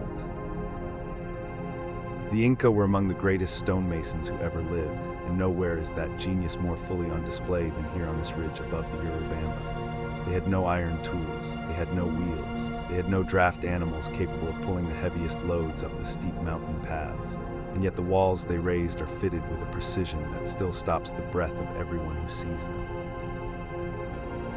The Inca technique is called ashlar masonry, and the principle of it is deceptively simple. Each stone is shaped to fit its neighbor so perfectly that no mortar is needed. The builders would work a stone surface with harder stones, grinding and testing and grinding again until the face was flat and true. Then they would lift the stone into place, remove it, study the faint marks where it had touched the stone below, grind a little more, and try again. Over and over with enormous patience, until the fit was so close that no blade could be passed between them, until the wall was, in effect, a single continuous surface of shaped rock, each piece locked against the next by its own weight and geometry. The result is that the walls of Machu Picchu have survived for nearly 600 years on a ridge where the ground moves, where the rains are heavy and long, where earthquakes are not uncommon, with almost nothing lost. When the earth trembles, as it does in the Andes with some regularity, the stones are said to shift very slightly and then resettle, absorbing the motion rather than fighting it. They are flexible in the way that rigid things cannot be. They are a system, not merely a stack. You can walk these walls today and run your fingers along the joins, and you will feel how precisely it was done. The site as it stands covers roughly 12 acres of the ridge itself, but the agricultural terraces that ring it on every side extend that footprint considerably. The terraces are among the most visually striking features of the place, long level platforms of earth held up by stone retaining walls, stepping down the steep slopes in ranks from the edge of the ridge to the forest far below. There are more than 100 of them. They were not merely decorative. They converted the impossible terrain of a nearly vertical mountainside into productive farmland, preventing erosion and capturing rainwater and soil that would otherwise slide away. The terraces also created a kind of thermal buffer for the site, moderating the cold of the high altitude and allowing crops to grow that could not otherwise survive at nearly 8,000 feet above the sea. The city itself is divided into two main zones by a long dry moat or trench cut into the rock. To the west of the trench lay the agricultural fields and the lower terraces. To the east, on the highest part of the ridge, lay the urban sector, the palaces and temples and plazas and dwellings and storehouses that made up the inhabited heart of the estate. Let us walk through it. The stone stairways are the first thing you notice. There are more than 100 of them, some cut directly into the living bedrock of the mountain, some built of shaped stone blocks, each one precisely fitted. They connect the different levels of the site, rising and descending in short flights between the terraces and the plazas and the buildings, so that the whole place feels like a conversation between high and low, between the summit and the valley, between heaven and earth. Some of the staircases are monolithic, a single long stone carved into steps, and they speak of a quality of patience and pride in the work that we can still feel at a great distance of time. Running alongside many of the stairways, in channels carved into the stone, is water. The Inca were brilliant hydraulic engineers, and at Machu Picchu they brought water from a spring on the slopes of the mountain Machu Picchu itself, channeling it along a stone-lined aqueduct nearly 1,000 feet long to the edge of the urban sector, and from there through a series of 16 fountains arranged in a cascade down the hillside. The fountains were not merely practical, though they were practical, providing clean water for the inhabitants of the estate. They were also ceremonial and beautiful, each one a carved stone niche where the water fell from a narrow spout into a lower basin, the sound of it a constant soft presence in the stone city. In the highest and most sacred part of the site stands the Temple of the Sun.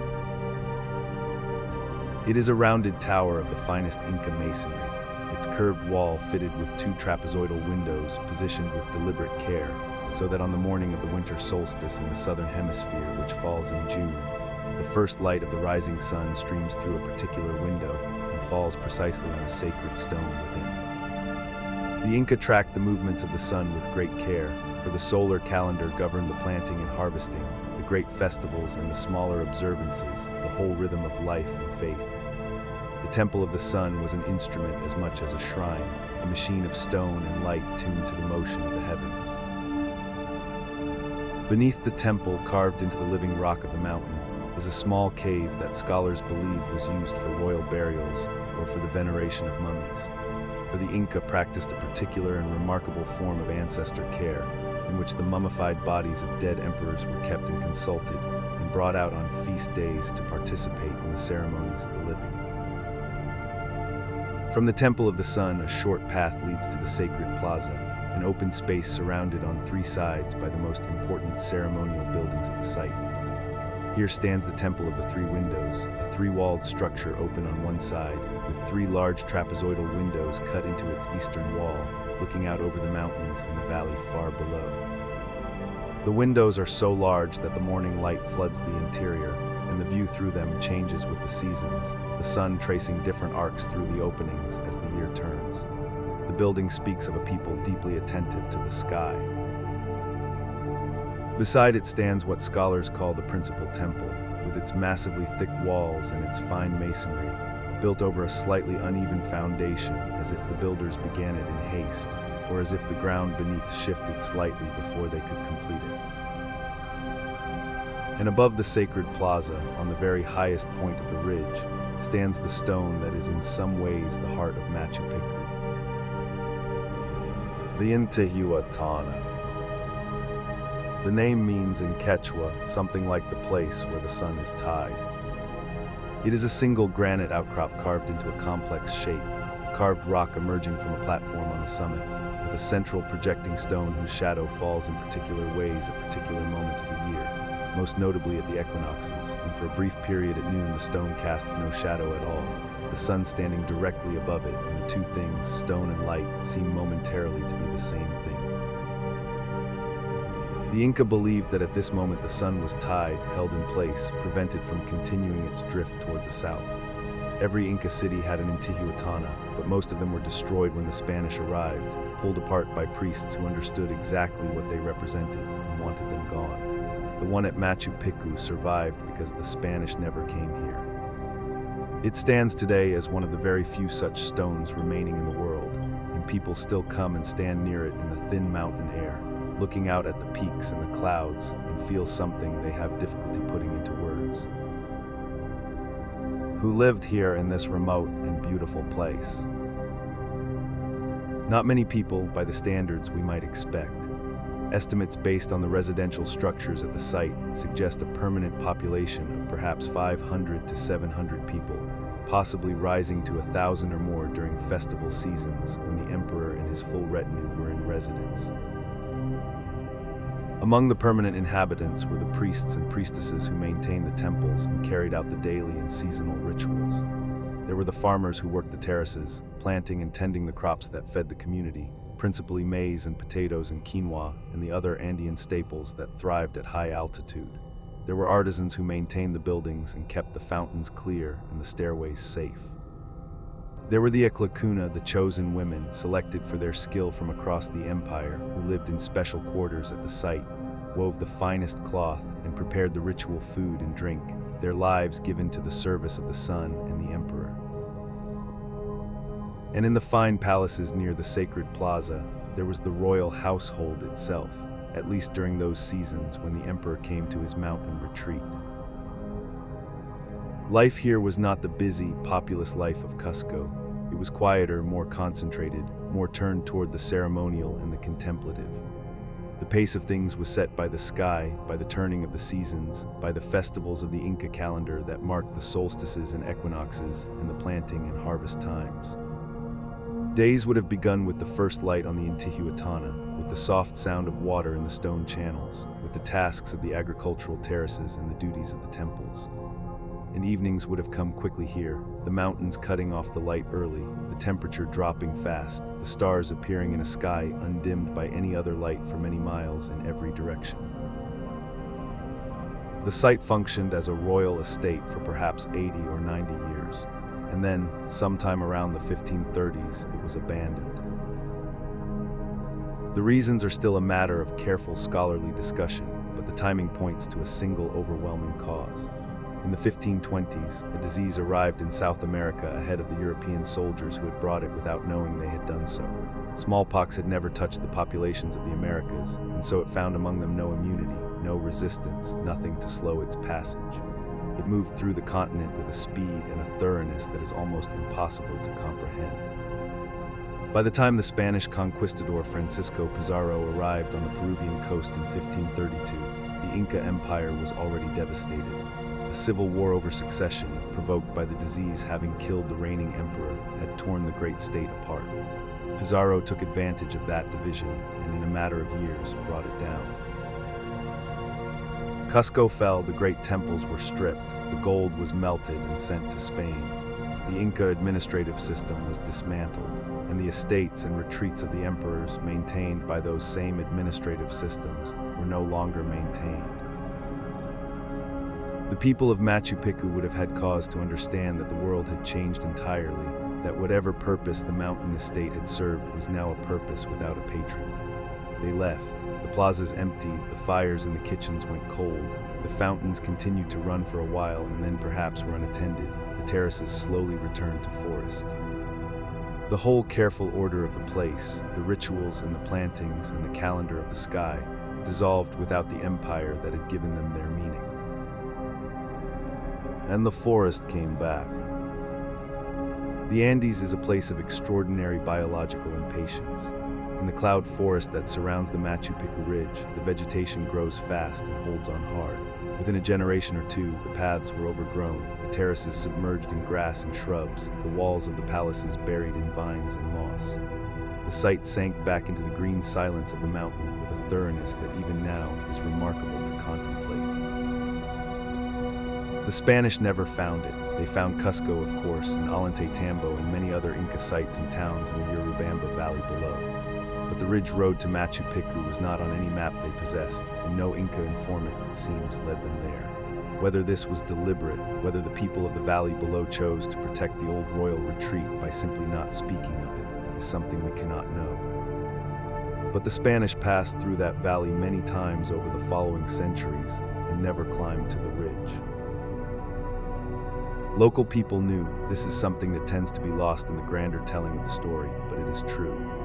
Quechua-speaking farming families of the Urubamba Valley had a continuous presence in and around the ruins.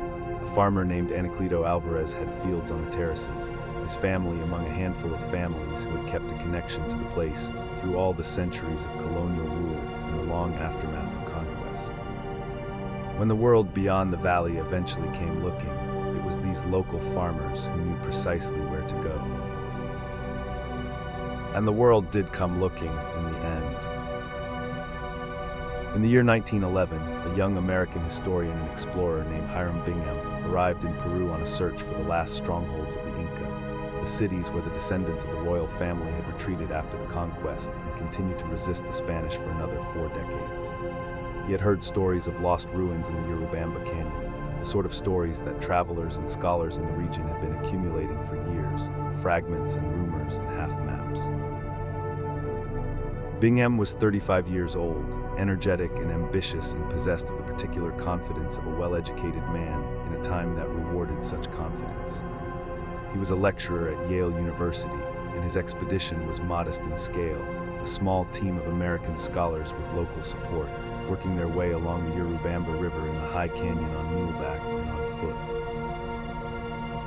On the 24th of July, a prefect from the nearby town of Cusco who was traveling with the expedition persuaded Bingham to follow a local farmer, a man named Melchor Artiga, who had mentioned that there were very fine ruins on a ridge above the river. The morning was cold and damp. Several members of the expedition declined to make the climb. Bingham and a Peruvian soldier went with Artiga up the steep forested path through the mist. Near the top of the ridge, they met 2 young boys from the farming families who lived there, and the boys led them forward through the last of the trees and out into the ruins. What Bingham saw has been described many times in many ways, and the descriptions always circle back to the same fundamental surprise. The terraces and the walls emerging from the vegetation, the fine stonework revealed beneath the vines, the scale of the place, tier after tier of it, catching the thin, high mountain light. He recognized immediately that he was looking at something extraordinary, something that had not been in any of his books. He came back. The following year he returned with a larger expedition, funded by Yale and by the National Geographic Society, and the work of clearing and photographing and measuring began in earnest.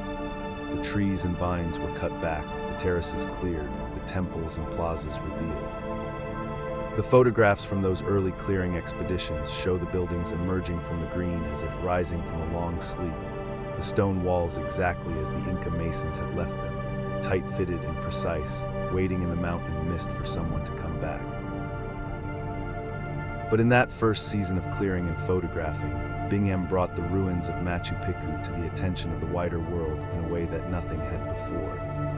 His article in National Geographic, published in 1913, came with photographs that stopped readers cold. Here was an Inca city in the clouds, perfect in its stonework, wrapped in green, the peaks rising around it and the river far below, and it had been sitting there, unhidden, known to local people, simply unvisited by the outside world for 400 years. Since those first expeditions, the understanding of Machu Picchu has only deepened. Decades of further archaeology, of careful study of the ceramics and the pollen in the soil and the bones, have filled in the story considerably. Scholars now understand it not as a lost city, exactly, but as a royal estate of Pachacuti, a retreat and a ritual center built in one of the most dramatic landscapes in the world, and functioning for perhaps 3 generations before the conquest ended the civilization that had created it.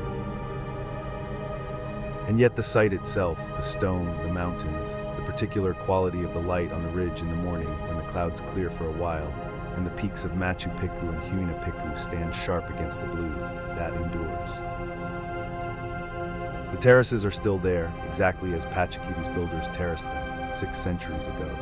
The fountains, cleared and restored, still carry water along the channels cut into the stone, the same water from the same spring on the same slope of the same mountain that supplied the royal estate when the emperor came to look out at the peaks and feel close to the sun.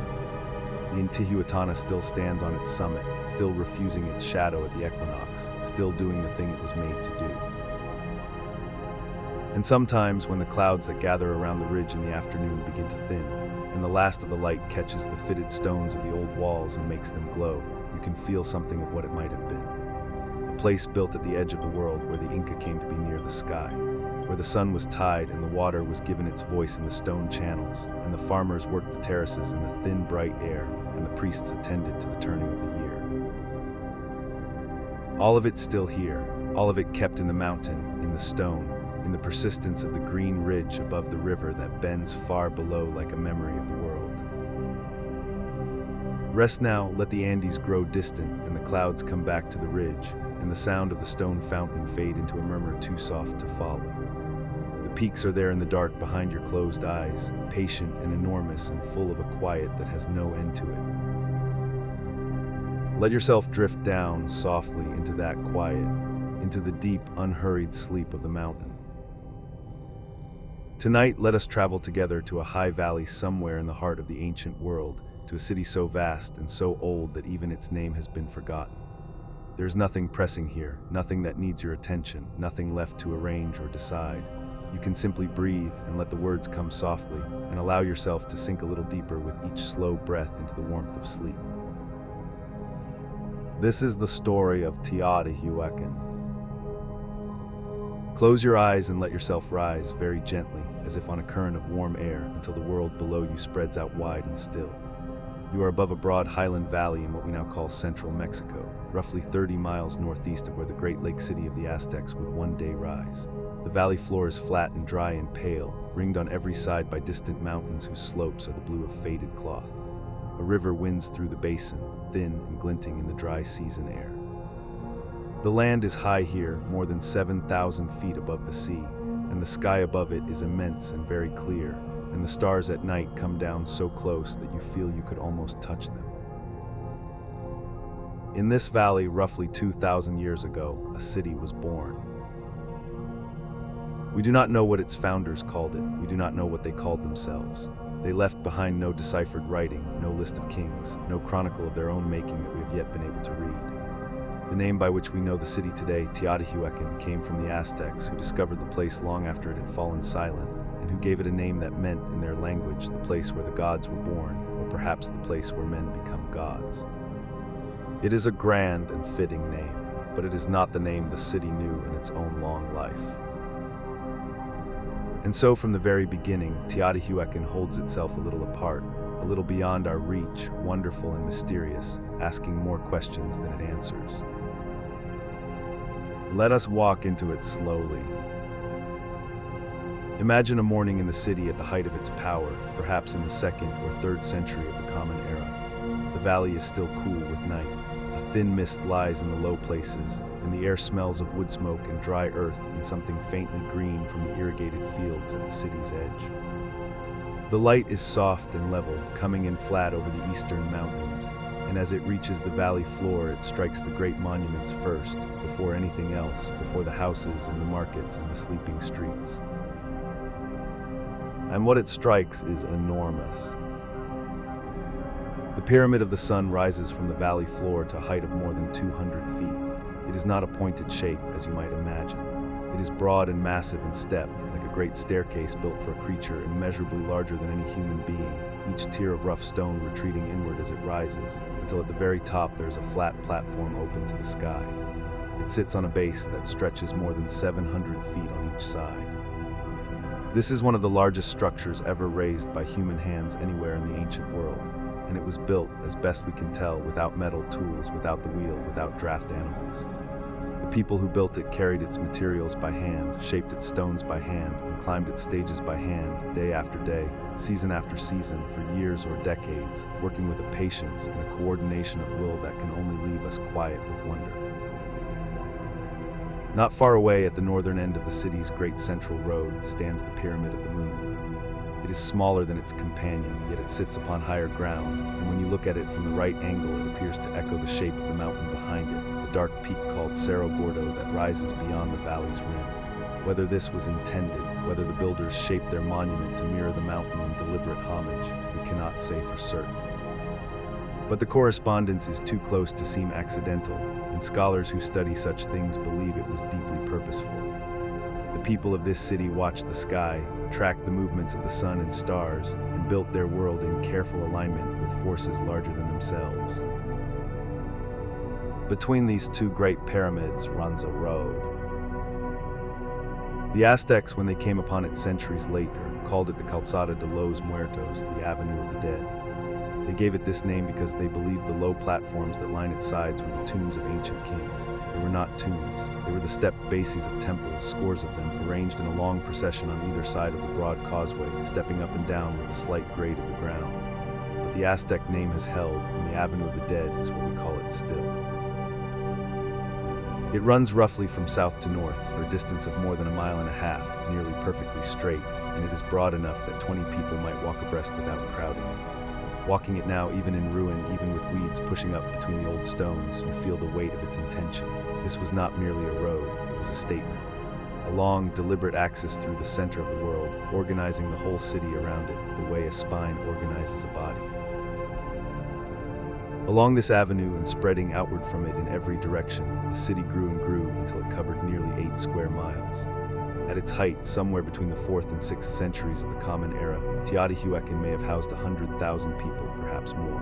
There were cities of comparable size in the world at that time, in China, in Rome, in India, but in all of the Americas there was nothing else like it. It was the largest city on the continent, the greatest concentration of human life and human craft and human aspiration that this half of the world had ever seen. 100,000 people, let that settle quietly for a moment. 100,000 lives with their mornings and their meals and their worries and their loves, all folded into this high dry valley, all organized around those 2 great pyramids and their long connecting road. Where did they all come from? We know that Teotihuacan was a city of many peoples. Archaeologists who have spent decades working here have found evidence of distinct neighborhoods, distinct compounds, each inhabited by a community with its own pottery style, its own burial customs, its own goods and tools. There was a neighborhood of people from Oaxaca to the south. There was a neighborhood of people from the Gulf Coast. There was a neighborhood of merchants or migrants from the Maya lands far to the east. The city drew people to it the way great cities have always drawn people, with opportunity and trade and the prospect of something larger than a person could find at home. And they lived, most of them, not in palaces or grand houses, but in what archaeologists call apartment compounds. These were clusters of rooms arranged around central courtyards, built of stone and plaster, their walls painted in color. A compound might house a single extended family or a group of related families, perhaps 20 or 30 people sharing the same enclosed world. Each room was small, the ceilings low, the interiors dim and cool, but the courtyards were open to the sky. And in those courtyards people cooked and worked and gathered and performed their rituals, and the light came down from above, and the smoke from cooking fires rose upward, and the daily life of the great city played itself out in these hundreds of small enclosed gardens spread across the valley floor. There were workshops in many of these compounds, for Teotihuacan was also a manufacturing city, a place of skilled and organized production. Obsidian, the black volcanic glass that could be worked into edges sharper than any metal, was processed here in extraordinary quantities. The workshops produced blades and points and tools that were traded across hundreds of miles. There were potters and figurine makers, weavers and painters, workers in shell and stone. The goods of Teotihuacan moved through the networks of ancient Mesoamerica, the way the goods of any great center of craft and commerce have always moved, carried on human backs along mountain paths and valley roads to cities and towns far beyond the horizon. But perhaps the most beautiful things this city made were its murals. Go if you can to the remains of a residential palace on the eastern edge of the city, the place the archaeologists call Tepentitlan. The walls of its portico were covered, in the city's living days, with paintings of such color and such life that to stand before them, even now in their faded and damaged state, is to feel something loosen in the chest, some small knot of distance from the ancient world. The paintings show figures in procession, moving through a landscape of water and plants and falling drops of rain, the whole scene presided over by a great frontal figure from whose body streams and vines and seeds pour outward in every direction. Below this central figure, small human forms run and dance and play, figures that seem joyful and busy and alive. There are speech scrolls curling from their mouths, suggesting they are singing or calling out. Butterflies drift through the painted scene. Flowers open. Water flows in long blue ribbons across the plaster. Scholars debate what this scene shows. Some believe the great central figure is a goddess associated with water and fertility, a divine being whose abundance flows out into the world. Some believe it may represent a paradise, a place where the dead reside in ease and plenty. Whatever its specific meaning, the painting breathes with a quality of tenderness toward life, an attention to small, beautiful things, flowers and seeds and moving water and the gestures of human figures at play, that crosses all the centuries between that painted wall and us and arrives still intact. The city had its harder face as well. At the southern end of the central avenue, within a great enclosure that archaeologists call the Ciudadela, the citadel, stands the Temple of the Feathered Serpent. It is smaller than the Great Pyramids, but it is older and in some ways more startling, because unlike the smooth-sided mountains of the sun and moon, its facade is alive with sculpture. From the stone face of the temple, carved heads project outward in long rows. They alternate between two kinds of face. One is the great reptilian head of a feathered serpent, its jaws open wide, its forehead crowned with the great collar of feathers that gives the creature its name. And interspersed among the serpent heads are other faces, more geometric, with large round goggle-like eyes and a kind of headdress above, the face that many scholars associate with a deity connected to water and rain. They emerge from the stone side by side, row upon row, tier upon tier, and the effect is something between ceremony and dream. These faces once held pigment, red and green and yellow and white, and the whole facade would have shimmered in the highland sun with a color and an energy we can only imagine now. Beneath the temple, excavations in the 1990s revealed something that silenced the scholars who found it. Buried in the earth under and around the building were the remains of more than 200 individuals, men in their prime, their hands bound behind their backs, their bodies laid in careful arrangements that spoke not of accident but of ritual. They wore ornaments of shell and obsidian. Some wore necklaces of human jawbones fashioned in shell. They had been sacrificed, it appears, at the time of the temple's dedication, offered to something enormous that we cannot now name. This discovery made the city strange again in the minds of those who study it, a reminder that what looks serene from a distance holds within it depths we cannot easily inhabit. The same city that painted joyful figures dancing in paradise also buried its dead with bound hands beneath its greatest temple. These two things are not a contradiction. They are perhaps a more complete picture of what it is to be human, then or now, reaching toward beauty and bound by the obligations of an inner world we cannot always explain.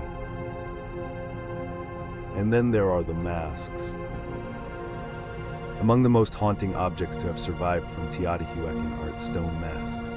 They are found, these masks, in museum collections around the world, made of jade or obsidian or serpentine or alabaster, and they are nearly all of them the same. A broad, flat face with wide-set eyes, sometimes inlaid with shell or obsidian, a straight, low nose, a mouth that is closed and still, the expression entirely calm. They do not look like portraits. They do not look like any one person. They look like an idea of a face stripped of the particular and polished into something timeless and serene. What were they for? Some may have been placed on the faces of the dead. Some may have been displayed in ritual contexts. Some may have been dressed and treated as sacred objects in their own right. We do not know for certain because, like so much of Teotihuacan, the masks do not explain themselves. They simply look back at us across the long centuries, still and beautiful and silent, offering their calm faces to our questions and giving nothing away. And this is one of the great fascinations of this place. Teotihuacan is among the most thoroughly excavated ancient cities in the world. Archaeologists have worked here for more than a century, and the work goes on still, tunneling beneath the pyramids, reading the buried layers of the apartment compounds, studying the residue of ancient craft and life. And yet the city withholds the very things we most want to know. We do not know what the builders called themselves. We do not know what language they spoke. We have not found a royal tomb in the Pyramid of the Sun, though for decades scholars searched for one, assuming that such a vast monument must have been the burial place of a great ruler. They found instead, beneath the very center of the pyramid, a long cave or tunnel that had been used for ritual purposes long before the pyramid was built above it, a natural hollow in the earth that the ancient people seem to have considered a sacred space, a place of emergence and beginnings. Whether they believed this cave was the origin of the world, the navel from which creation had poured outward, we cannot say. But they built their greatest monument directly above it, and that choice speaks of a reverence so deep it shaped everything. We have not found in the ruins of Teotihuacan the images of individual rulers that cover the monuments of other ancient Mesoamerican cities. There are no carved stelae here celebrating a named king on a named date, no inscriptions boasting of conquests and royal lineages. If this city was ruled by kings, they left their faces and their names out of the public record. If it was governed in some other way, by councils or by priestly orders or by some arrangement we have not yet thought to imagine, we have not yet understood it. The city that organized 100,000 people, that planned its streets and aligned its monuments and organized its workshops and fed and housed its population across 5 or 6 centuries of continuous existence, remains quiet on the question of how it was governed and by whom. What we know is that the city functioned, that it worked, that for hundreds of years it was the center of a world, drawing people and goods and ideas into itself and sending them out again transformed. That it was a place where someone fired a pot and someone else painted a wall and someone else knapped obsidian in a courtyard while children played nearby. That it was, underneath all its mystery, a place of ordinary human life unfolding day by day in the high clear air of the valley. And then, somewhere around the 6th or 7th century of the Common Era, it ended. The evidence for how it ended is visible in the ruins, scorched into the very stones of the central avenue. There was fire. The burning was concentrated in the ceremonial core of the city, along the Avenue of the Dead, in the great temples and palaces, in the places of public life and ritual. The apartment compounds on the edges of the city were not burned in the same way.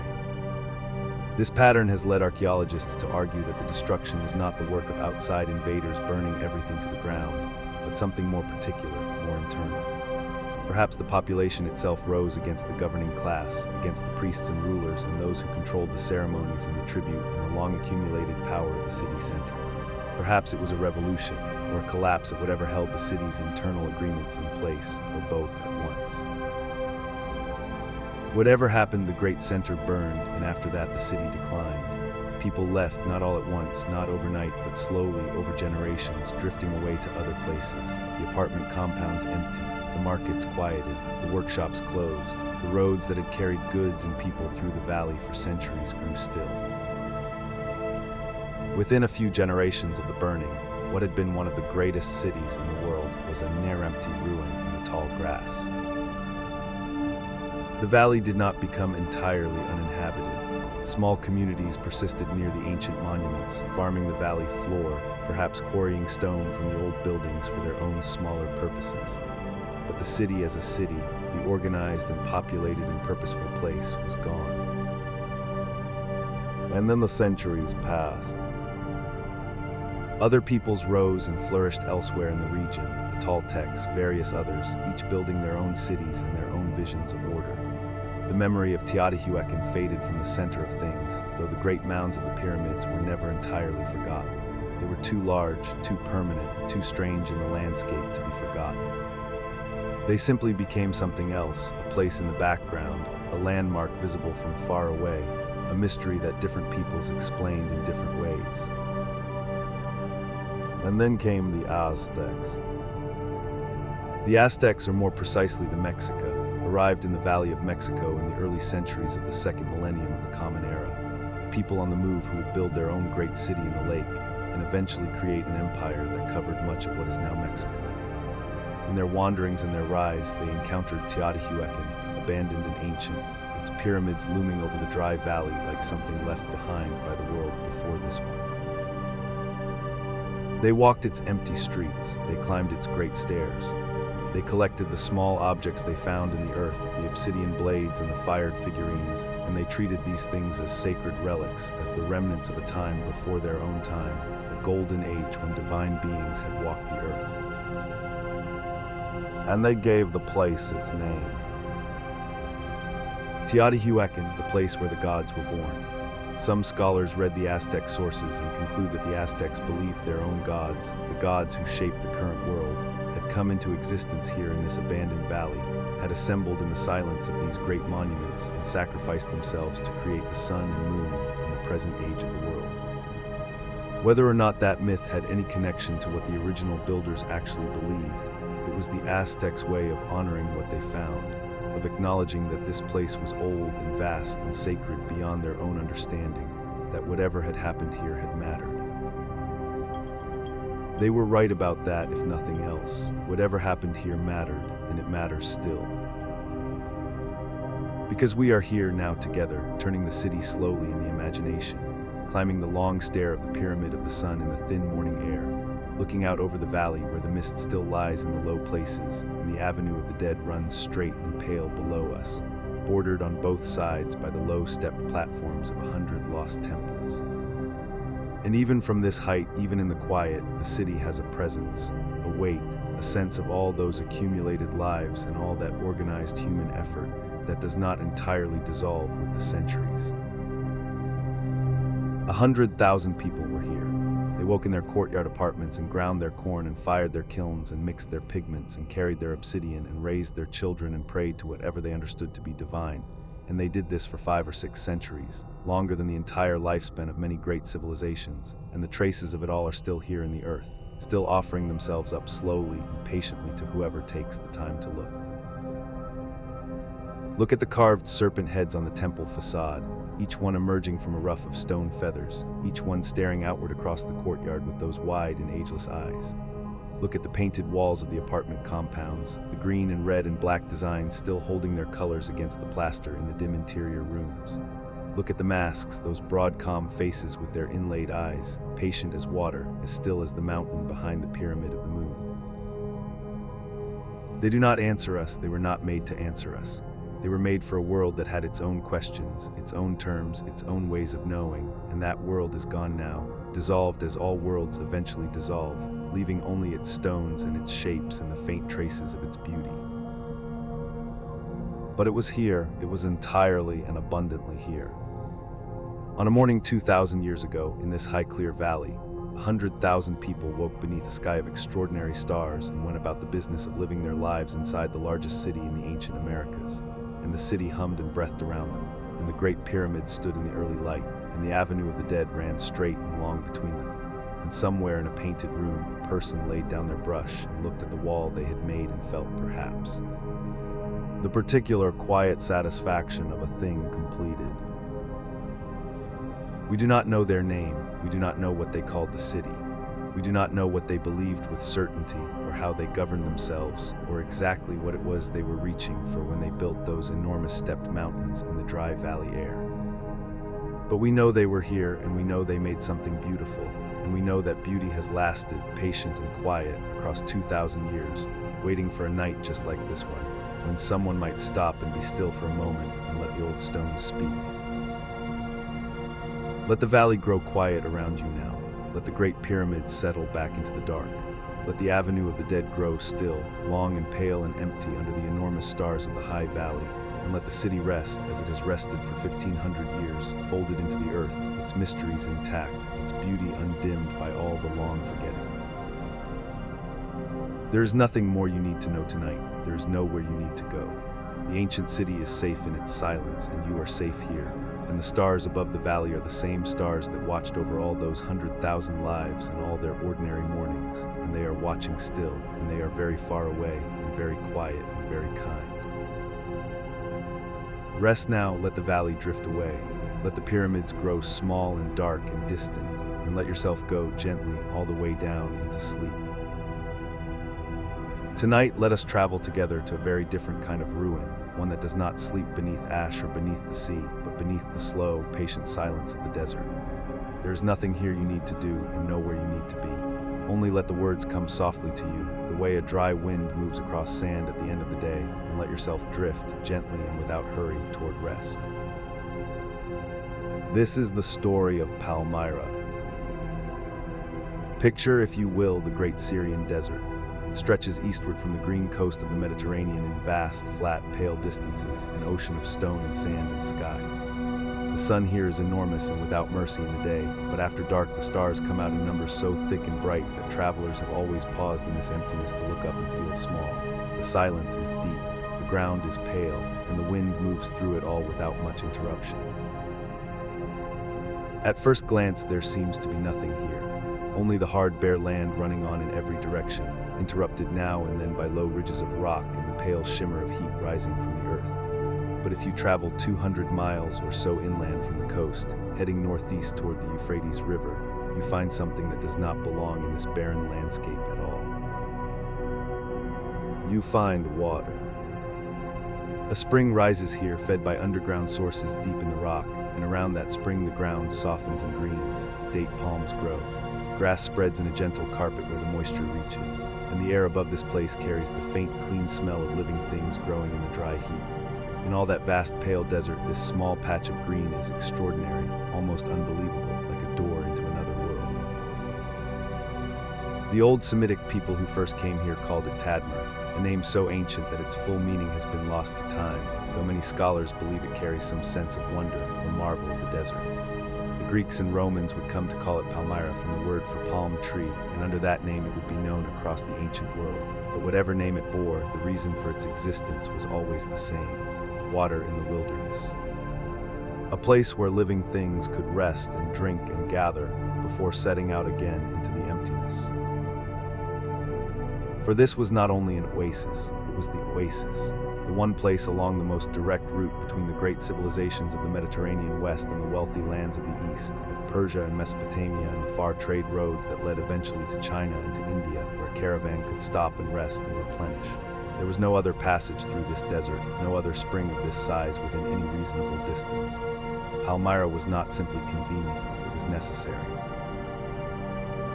And from necessity, over the long centuries, it grew. The earliest traces of settlement here go back many thousands of years, to Neolithic people who camped near the spring when the desert was younger. In the second millennium before the Common Era, Assyrian merchants mentioned Tadmor in their records as a waypoint on the routes. Much later, in the books of Chronicles, the Hebrew scriptures speak of Tadmor in the wilderness, credited to the great builder King Solomon, though the historical truth of that connection is gentle and uncertain. What is certain is that by the 1st century of the Common Era, when the Roman Republic had given way to the Empire and Augustus was reshaping the world around the Mediterranean, Palmyra had begun its great transformation. The Romans needed the eastern trade routes. The Parthians controlled Mesopotamia and could disrupt those routes at will.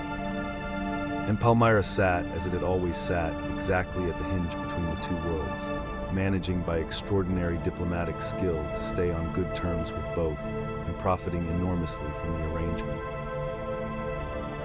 The merchants of Palmyra became some of the most remarkable traders of the ancient world. They did not simply sit at the oasis and wait for caravans to pass. They organized the caravans themselves, financing expeditions east to the Persian Gulf ports where goods arrived from India and Arabia, and west to the great Roman cities of the Syrian coast. They traded in silk coming overland from China along the road the later world would call the Silk Road, in spices and frankincense from Arabia, in glassware and purple cloth and fine metals from the Roman world. And they moved these things back and forth across the empty miles with a confidence that was the product of long experience and deep local knowledge. The caravans were immense undertakings. Hundreds of camels walking in long swaying lines through the desert, armed escorts to guard them from bandits, guides who knew the waterless stretches and could navigate by the stars. The merchants themselves were men at home in 3 or 4 languages, who understood the customs of the Roman tax office and the Persian court with equal ease, and who moved between worlds with the practiced calm of people who have always known that the world is larger than any one empire. The wealth this produced transformed the oasis into a city. Palmyra in its full flower in the 2nd and 3rd centuries of the Common Era was a place unlike anywhere else in the ancient world. It was neither Roman nor Eastern, but somehow both, and in the blending it produced something entirely its own, a culture of startling originality that showed in everything from its architecture to its language to its gods. The people of Palmyra spoke Aramaic, the great trade language of the ancient Near East, but they wrote it in their own distinctive flowing script. Their inscriptions often ran in 2 languages at once, Aramaic beside Greek, or sometimes 3, with Latin added for Roman officials. They moved between alphabets the way they moved between cultures, with ease and without fuss. Their gods were a similar mixture. They honored Bel, the great Mesopotamian deity of sky and storms, a god of enormous antiquity. They honored Yarhibal, a sun god, and Iglibal, a moon god, and Alet, a goddess whose worship spread across the Arab world. And alongside these, they accepted the gods of Greece and Rome, finding in them easy parallels to their own familiar deities, so that a temple in Palmyra might honor both Bel and the Roman Jupiter, as though the two were old friends who had simply been introduced at last. The great Temple of Bel stood at the heart of the city, and it was one of the most remarkable buildings of its age. Imagine an enormous walled sanctuary built on the foundations of an even older shrine. Within those walls rose the temple itself, set on a high platform, its facade faced with Corinthian columns, carved capitals of curling leaves crowning each shaft. But the interior was not laid out as a Greek or Roman temple would be. Instead, there were shrines at each end, niches carved into the stone and richly decorated, where the gods were honored in a way that spoke of older Eastern traditions. The ceiling of the outer colonnades was carved with extraordinary intricacy, rosettes and geometric patterns and images of the zodiac, the whole surface a stone tapestry of figures and signs. This combination, Greek columns and Eastern gods, Roman precision and Aramaic inscriptions, was Palmyra in miniature. The city did not borrow from multiple worlds and confuse them. It took what it needed from each and made something new. Beyond the temple, the city unfolded in a grand plan that spoke of prosperity and ambition. The Great Colonnade was the spine of Palmyra, a wide ceremonial avenue running for more than a mile through the heart of the city, its long procession of columns forming shaded walkways on each side. Many of the columns bore small brackets partway up their shafts, and on those brackets stood bronze statues of the city's great men and women, caravan leaders and civic benefactors and priests, their names and honors recorded in the stone below.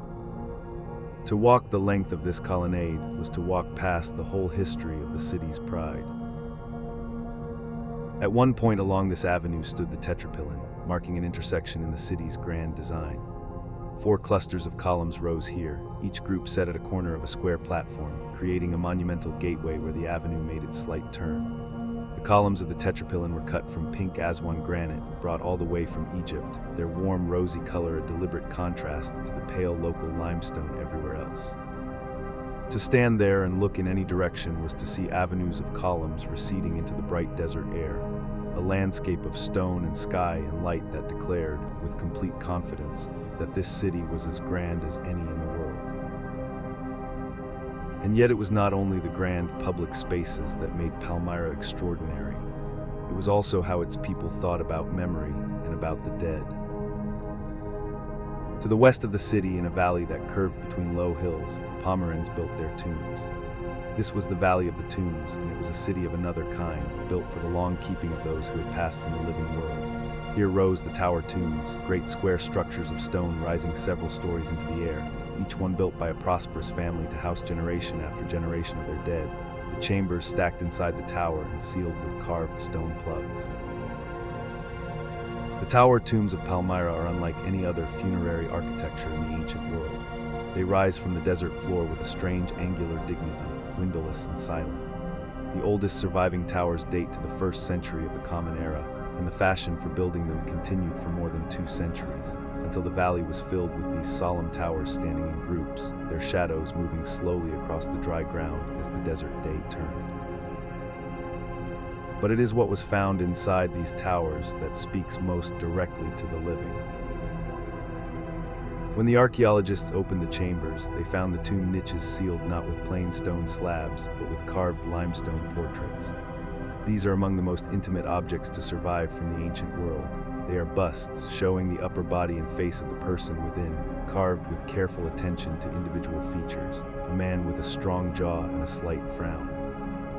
A woman with elaborately braided hair and a jeweled necklace, her eyes wide and calm, looking out across the centuries with a directness that is almost startling.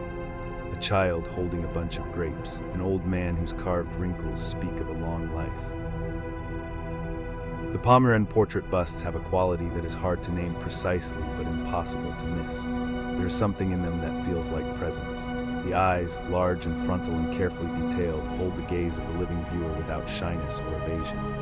The jewelry and the clothing are rendered with loving specificity, the rings and brooches and the fine weave of the fabrics recorded in stone, as though the sculptor understood that these details matter.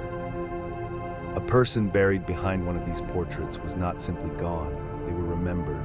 They were there, still looking out from the stone, available to the generations that came after. The daily life of the city beyond these monuments was the life of a prosperous crossroads.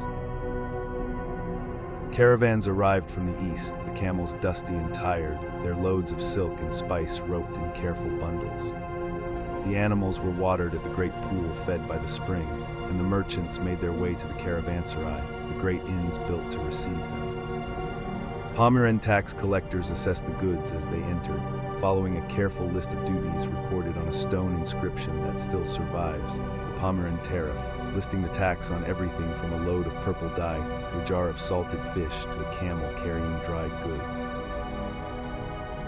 The market filled with voices in a dozen languages. Merchants from Roman Syria bargained with traders from Parthian Mesopotamia.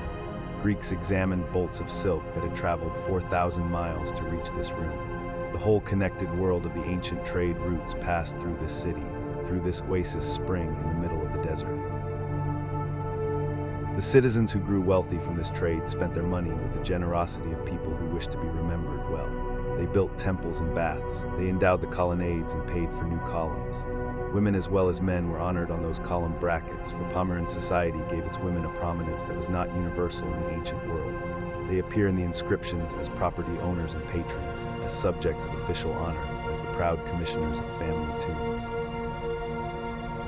It was from this society, this prosperous and independent city of merchants and caravans and blended cultures, that one woman would rise to a moment of extraordinary ambition and brief, brilliant power. Her name was Zenobia.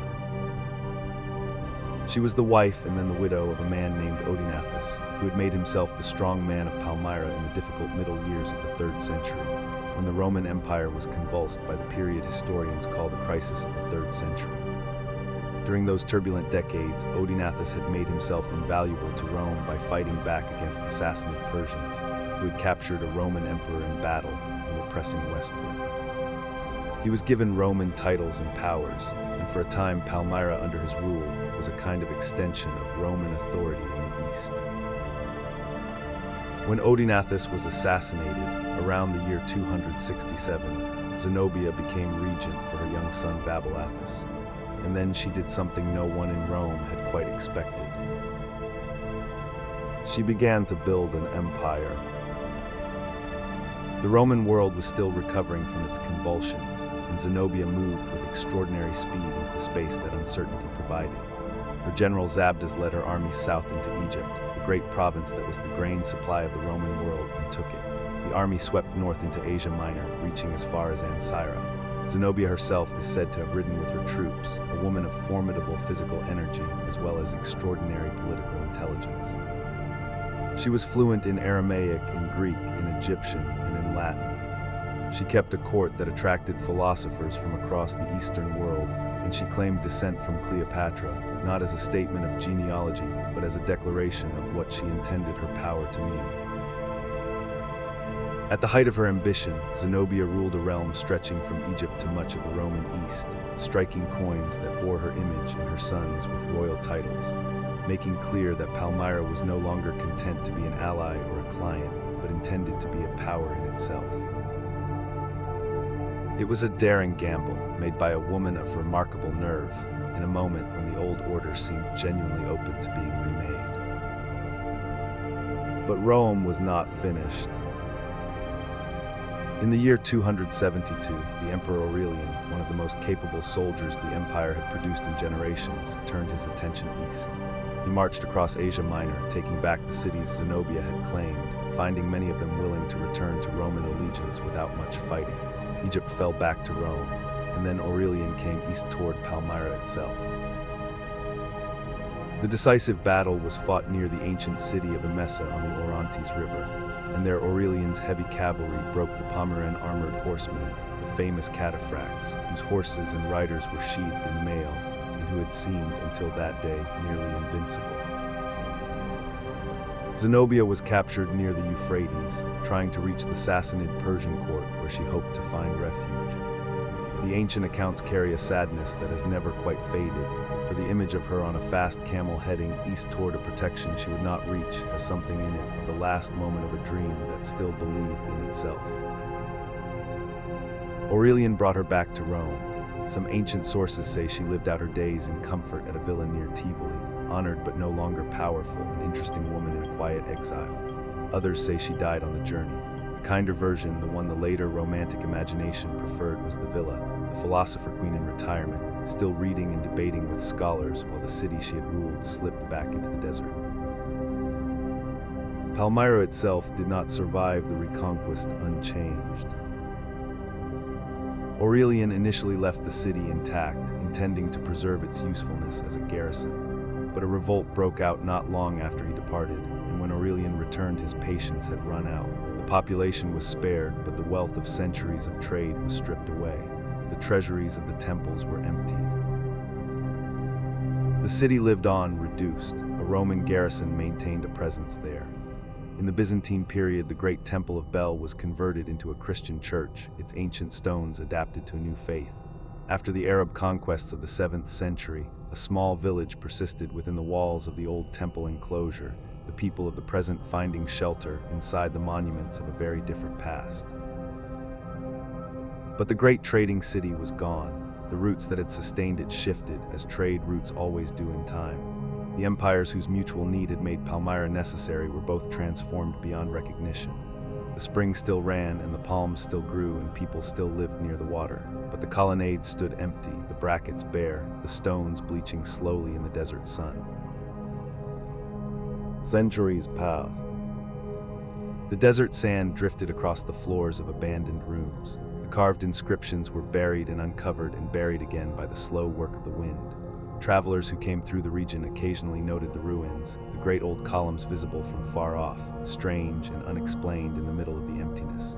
Arab geographers of the medieval period described them with wonder. A Dutch artist named Gerard Hofstede van Essen produced an early drawing of the site in 1693 that gave people in the West their first dim image of what lay out in that Syrian desert. But the full revelation came in 1751. In that year, two English gentlemen, Robert Wood and James Dawkins, made the long journey across the Syrian desert to reach the ruins.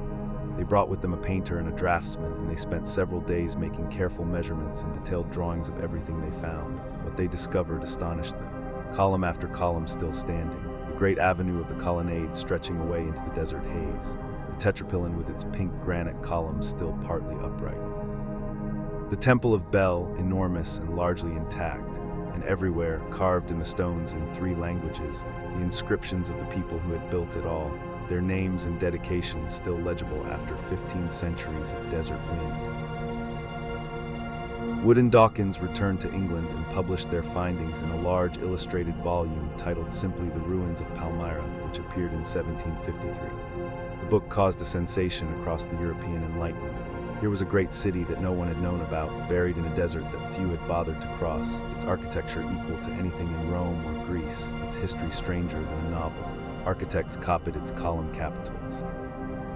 Cabinet makers borrowed its decorative motifs. The name Palmyra entered the imagination of the Western world and stayed there. The painter Herbert Schmaltz, more than a century later, gave that imagination one of its most enduring images.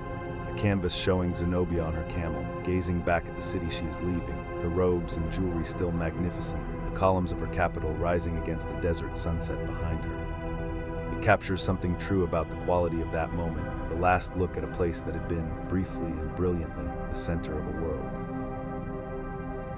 The archaeologists who followed Wood and Dawkins found more than columns and temples. They found the funerary portraits in the tower tombs, those carved faces looking out from the stone, and they understood what an extraordinary thing had been preserved here. Not simply architecture, but a record of individual people, the jewelry a woman wore, the curl of a man's beard, the grip of a child's hand on a bunch of grapes, all of it kept in the limestone through 15 centuries of desert silence. There is a quality particular to desert ruins that other ruins do not share. The air of the Syrian desert is almost impossibly dry, and that dryness is a kind of preservation. The inscriptions stay sharp, the carved surfaces hold their detail, The desert that made Palmyra necessary also kept what Palmyra left behind. The ruins stand today much as Wood and Dawkins found them. The great colonnade still moves through the desert in its long parallel lines of columns, the shadows they cast on the sand shifting slowly with the hours of the day. The tetrapilin still marks its intersection. The Temple of Bel still rises within its great enclosure walls.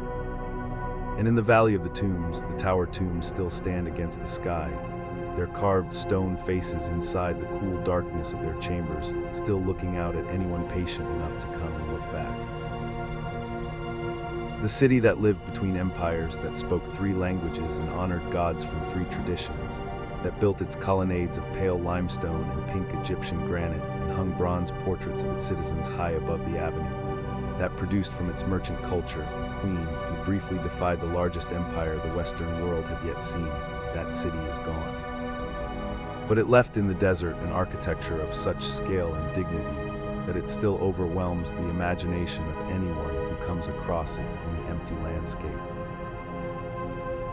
And it left those faces, those carved faces in the limestone, looking out from the tower chambers with their large eyes and their specific features, their jewelry and their clothing noted with such care by the hands that shaped them. People remembered, people kept.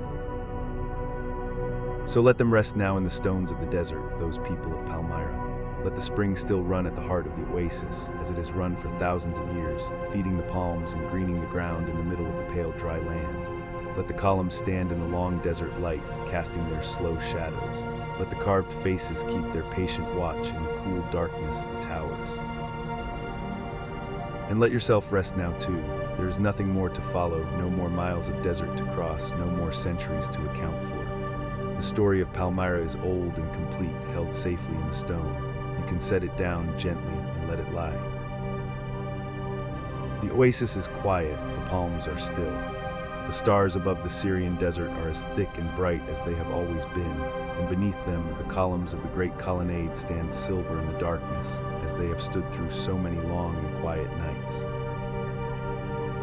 Drift now slowly and easily towards sleep.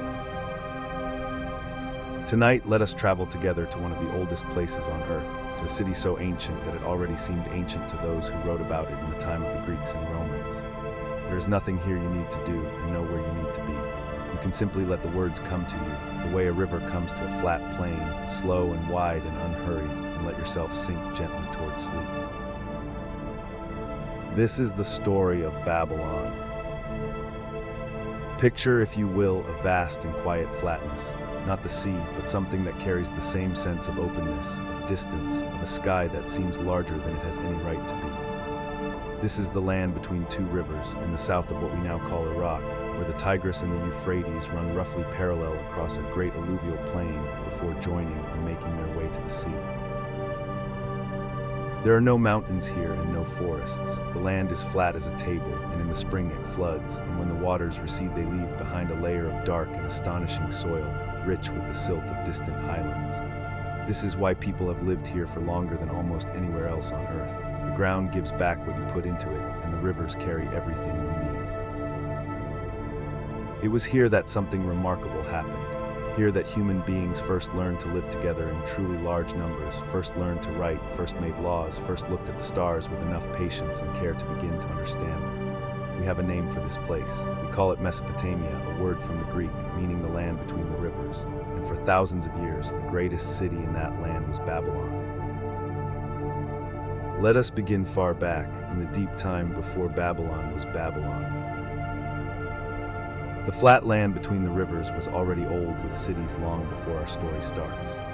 To the south, in the land the ancients called Sumer, city-states have been rising and falling for thousands of years, their names strange and beautiful to our ears, Uruk, Nippur, Lagash. These were the first cities to use writing, pressing wedge-shaped marks into wet clay with a cut reed, and the tablets they left behind are among the oldest written documents in the world. Babylon appears in the record quietly, a modest settlement on the western bank of the Euphrates, not especially distinguished in those early centuries, not yet the city that would one day make the whole world turn toward it. That change came slowly, and then, as such changes often do, all at once.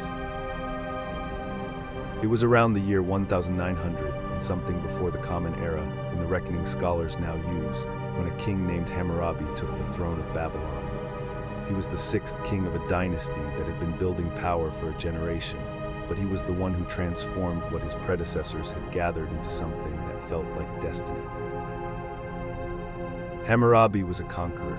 Over the long decades of his reign, he brought the other great cities of Mesopotamia under his rule one by one: Uruk, Larsa, Isin, Eshnunna, and the old city of Mari on the upper Euphrates. When his campaigns were done, he ruled over a swath of land larger than any single ruler had controlled in that part of the world before him. But Hammurabi is not remembered only as a conqueror. He is remembered for something that outlasted his armies. Near the end of his reign, he caused to be carved onto a great pillar of black stone, nearly 8 feet tall, a collection of nearly 300 laws. They covered almost everything a city needed to regulate: contracts and wages, the rights of widows and orphans, the punishment for theft and for false witness, the rules of inheritance and divorce. At the top of the stone was carved an image of Hammurabi himself, standing before the sun god Shamash, who hands him the symbols of justice as though the law itself were a gift from the sky. This is the Code of Hammurabi, one of the most complete early legal codes ever found. The stone survived the millennia and now stands in a museum in Paris, patient and severe, and people still read those laws today, still find in them a recognizable human world of wrongs to be answered in order to be kept. To hold it in your mind is to feel the long reach of a civilization already trying to make sense of how people ought to live together. After Hammurabi, the city endured its share of trouble. There were invasions and a humiliating sack by the Hittites around 1600 before the Common Era. The Kassites ruled it for a long time, and then others. The city was never destroyed entirely, for it was too important, too central, too holy. But it was not always the greatest city in the world. That glory would come again, and when it came more brilliantly than before. The age we think of when we think of Babylon at its peak is called the Neo-Babylonian period, and at its heart stands a single king whose name has echoed down through the centuries: Nebuchadnezzar II. He came to the throne around 605 years before the Common Era, and he ruled for more than 40 years, long enough to reshape the city in ways that would still be visible 1,000 years after his death, long enough to make Babylon not merely the capital of an empire, but a wonder of the world. Nebuchadnezzar was a builder on a scale that the ancient world found astonishing. He expanded the city until it covered several square miles, surrounded it with walls of such thickness and height that ancient writers would record them for centuries as among the great marvels of human construction.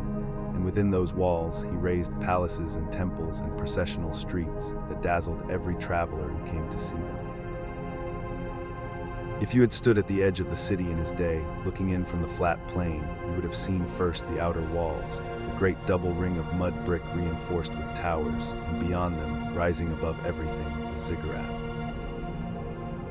The ziggurat of Babylon was called Enki, a Sumerian name that means, roughly, the house that is the foundation of heaven and earth. It was a great stepped temple tower, built in terraces rising one above the other toward the sky, with a shrine at the very top where the god Marduk was believed to dwell when he visited the world. How high it stood is something scholars still debate. Ancient sources give figures suggesting it may have reached 200 feet or more, taller than anything most people in the ancient world had ever seen. Even a modest estimate is impressive, a monument visible for miles across the flat land, a point of orientation for an entire civilization. We believe this tower was the seed of the story the Hebrew scriptures tell about the Tower of Babel. Those scriptures were shaped in part by the experience of the Babylonian exile, when Nebuchadnezzar carried the people of Judah to Babylon, and they looked up at Enki and tried to make sense of what they saw. A tower reaching for the heavens, a great city of many peoples and many tongues. The story they told was one of human ambition and divine response, but the image at its heart was real, and its shadow fell across the history of the world. Now let us walk into the city itself. You enter through one of the great gateways in the inner wall, and the most magnificent of these is the one dedicated to Ishtar, the goddess of love and war and the morning star, the Ishtar Gate. It was enormous, its twin towers rising perhaps 50 feet, its surface covered in glazed brick of the deepest, richest blue, the color of lapis lazuli, a blue so vivid it must have seemed to glow in the sunlight of the plain. Across that surface in rows marched the creatures sacred to the gods. The aurochs, a great wild bull with long curved horns, sacred to the storm god Adad, rendered in yellow and white against the blue. And the mushhushu, the dragon of Marduk, a long-bodied creature with the head of a serpent, the body of a scaled beast, and the talons of a bird, striding forward in a silence that is somehow more powerful than any roar. Row upon row of them alternating, wrapping the whole face of the gate in a procession that never ends and never tires. You pass through the gate, and you are on the processional way. This was the great avenue of Babylon, the road along which the statues of the gods were carried in the New Year festival, the road that connected the main gates to the temples and the palace, the spine of the ceremonial city. Its walls, too, were faced in glazed brick, and along their lower portions walked the lions of Ishtar, striding lions modeled in relief, their manes flowing, their muscles caught in the timeless stillness of fired clay. They were painted in yellow and white on that same brilliant blue, dozens of them, one after another, so that to walk the processional way was to be accompanied by an eternal procession of divine beasts. The street itself was paved with great slabs of white limestone and red breccia, and the joints between the slabs were filled with bitumen, that dark natural tar that Mesopotamia had in abundance from seeps in the earth, in which the Babylonians used the way other peoples used mortar and pitch and glue as the binding substance of their world. At one end of the processional way stood the great temple of Marduk, called Esagila, the house that raises its head, one of the most sacred buildings in the ancient world. Its inner sanctum held a golden statue of the god, and the wealth accumulated in such a temple over the centuries was extraordinary: gold and silver, fine cloth and precious stones, the gifts of kings and the offerings of ordinary people who came to ask for healing, for a good harvest, for the safe return of someone they loved. And somewhere within the great royal precinct, if the ancient writers are to be believed, there was something that defied easy explanation. The Hanging Gardens of Babylon. We must tread carefully here, for they are the most mysterious of all the 7 wonders of the ancient world, the only one for which we have no certain archaeological evidence. No Babylonian text clearly describes them. No excavation has found their ruins beyond any doubt, and yet they were written about by Greek and Roman authors who treated them as real, as a marvel they had heard of, or in some cases claimed to have seen. The story, as it comes down to us, is this.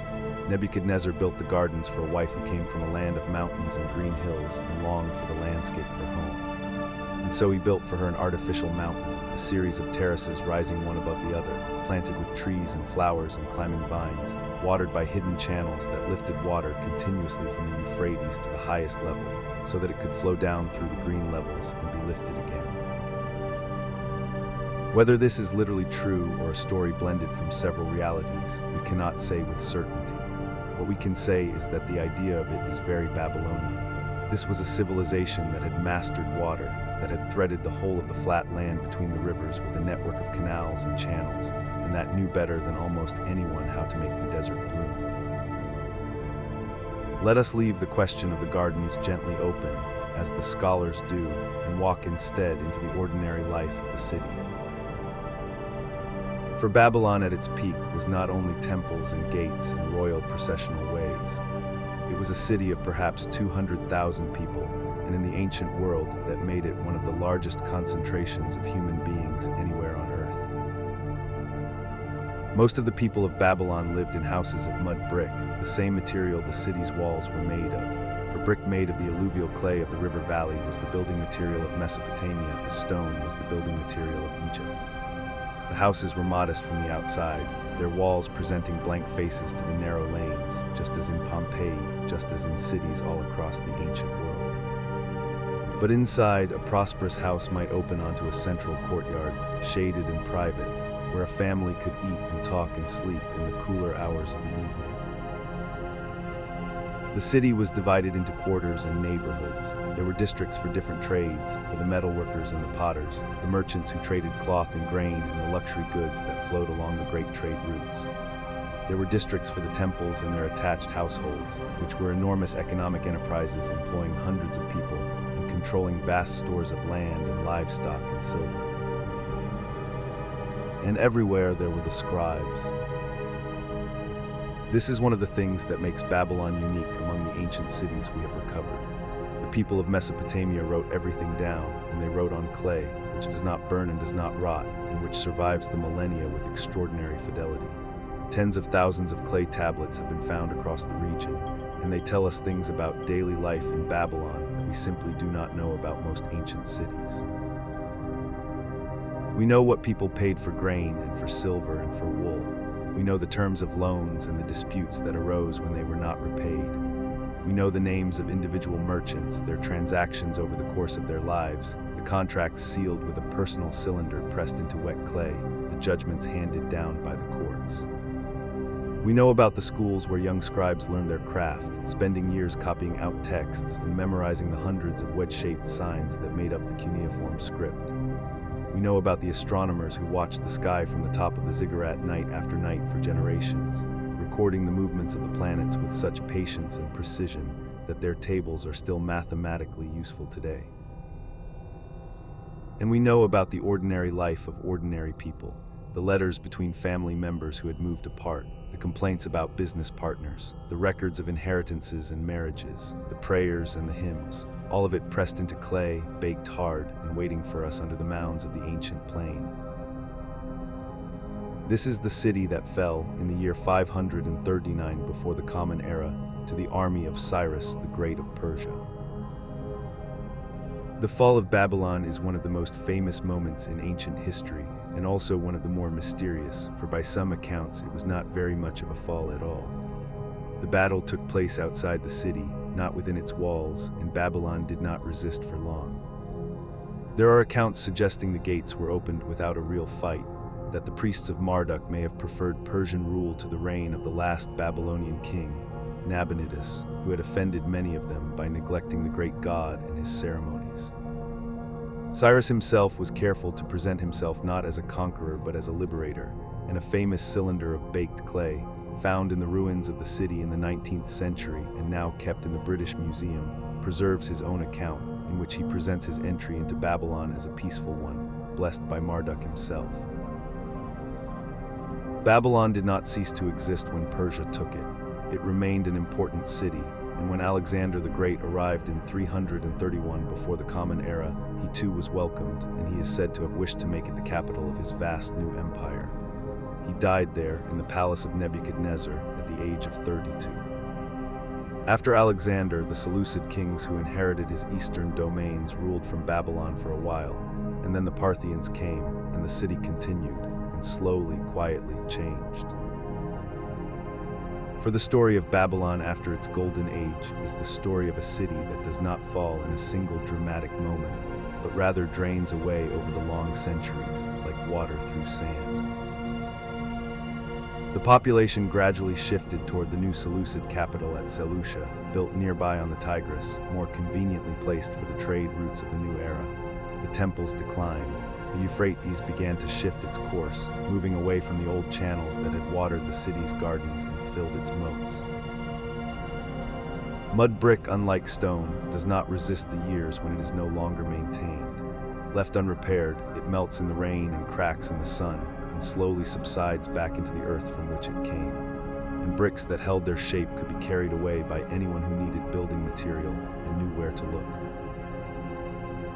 This is one of the crueler fates that can befall a city, not the dramatic burial of Pompeii, which preserved everything in an instant, but the slow harvest of the centuries, as generation after generation came and pulled bricks from the walls to build their own humbler homes.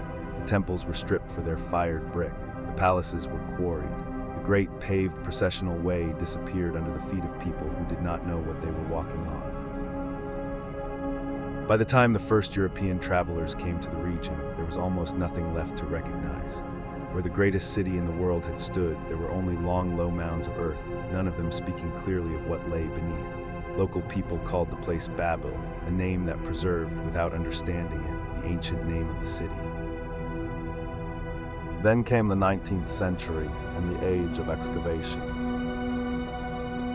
The man who transformed our understanding of Babylon most dramatically was a German archaeologist named Robert Koldewey, who began digging at the site in 1899 and continued for nearly 15 years. He and his teams uncovered the processional way, with its glazed brick walls still bearing the striding lions of Ishtar. They uncovered the outline of the Ishtar Gate, vast and magnificent even in ruin. They traced the foundations of the great palace of Nebuchadnezzar, the outline of temples and streets and walls. From the ruins of the gate in the processional way, Koldewey's expedition recovered thousands upon thousands of glazed brick fragments, some still bearing their bright blue glaze, still showing portions of the lions and dragons that had decorated the ancient walls.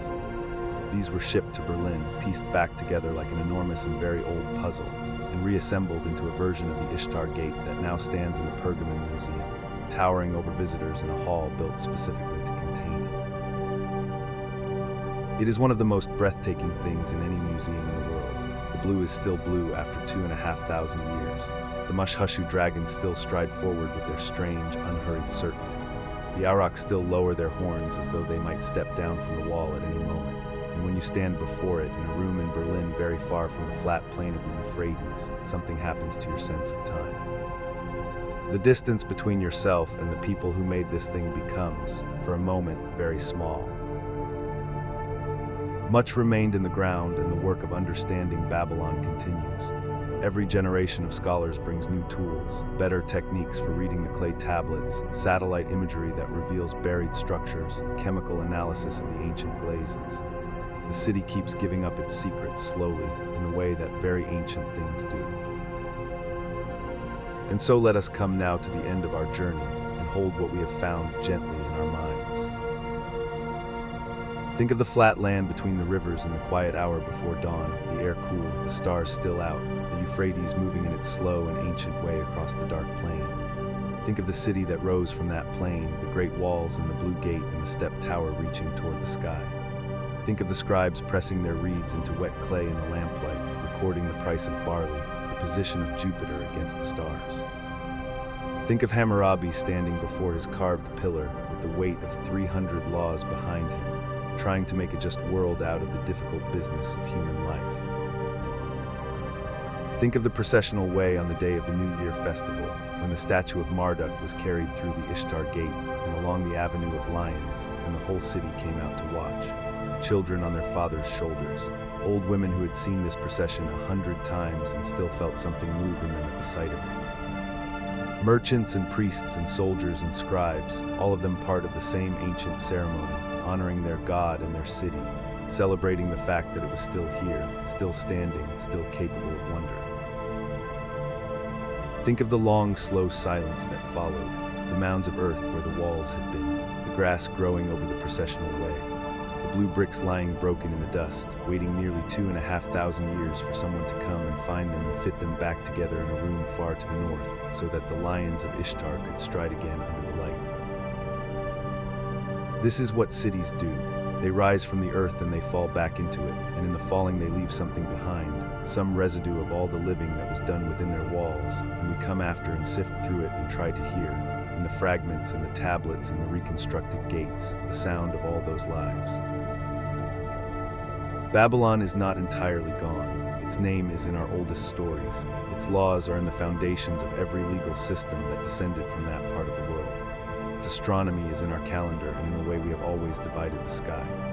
The Tower of Babel rises still, in Bruegel's painting wreathed in cloud, in the story told for thousands of years about the ambitions of cities and the inscrutability of heaven. The blue dragons stride still, in the museum in Berlin, patient as they have always been.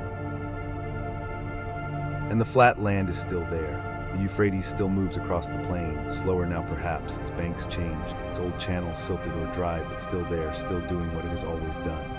The sky above it is still very large. The soil is still dark and rich with the memory of water. And somewhere beneath the mounds and the dust, the ancient city dreams on, deep and undisturbed, in the oldest earth on earth. Rest now, let the blue gate grow dim and far away, and the striding lions grow slow and still, and let the river carry you, gently, out toward the open dark of sleep. Tonight, let us travel somewhere very far away and very long ago, to a high golden plateau in the heart of southern Africa where the grass grows tall and the sky is enormous and the air carries the smell of red earth and distant rain. There's nothing here you need to hold on to.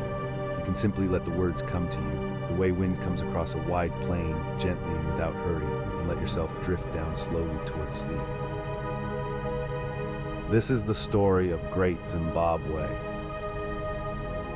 Picture, if you will, a vast inland plateau rising between two great rivers. To the north runs the Zambezi, wide and strong, pushing its way across the continent.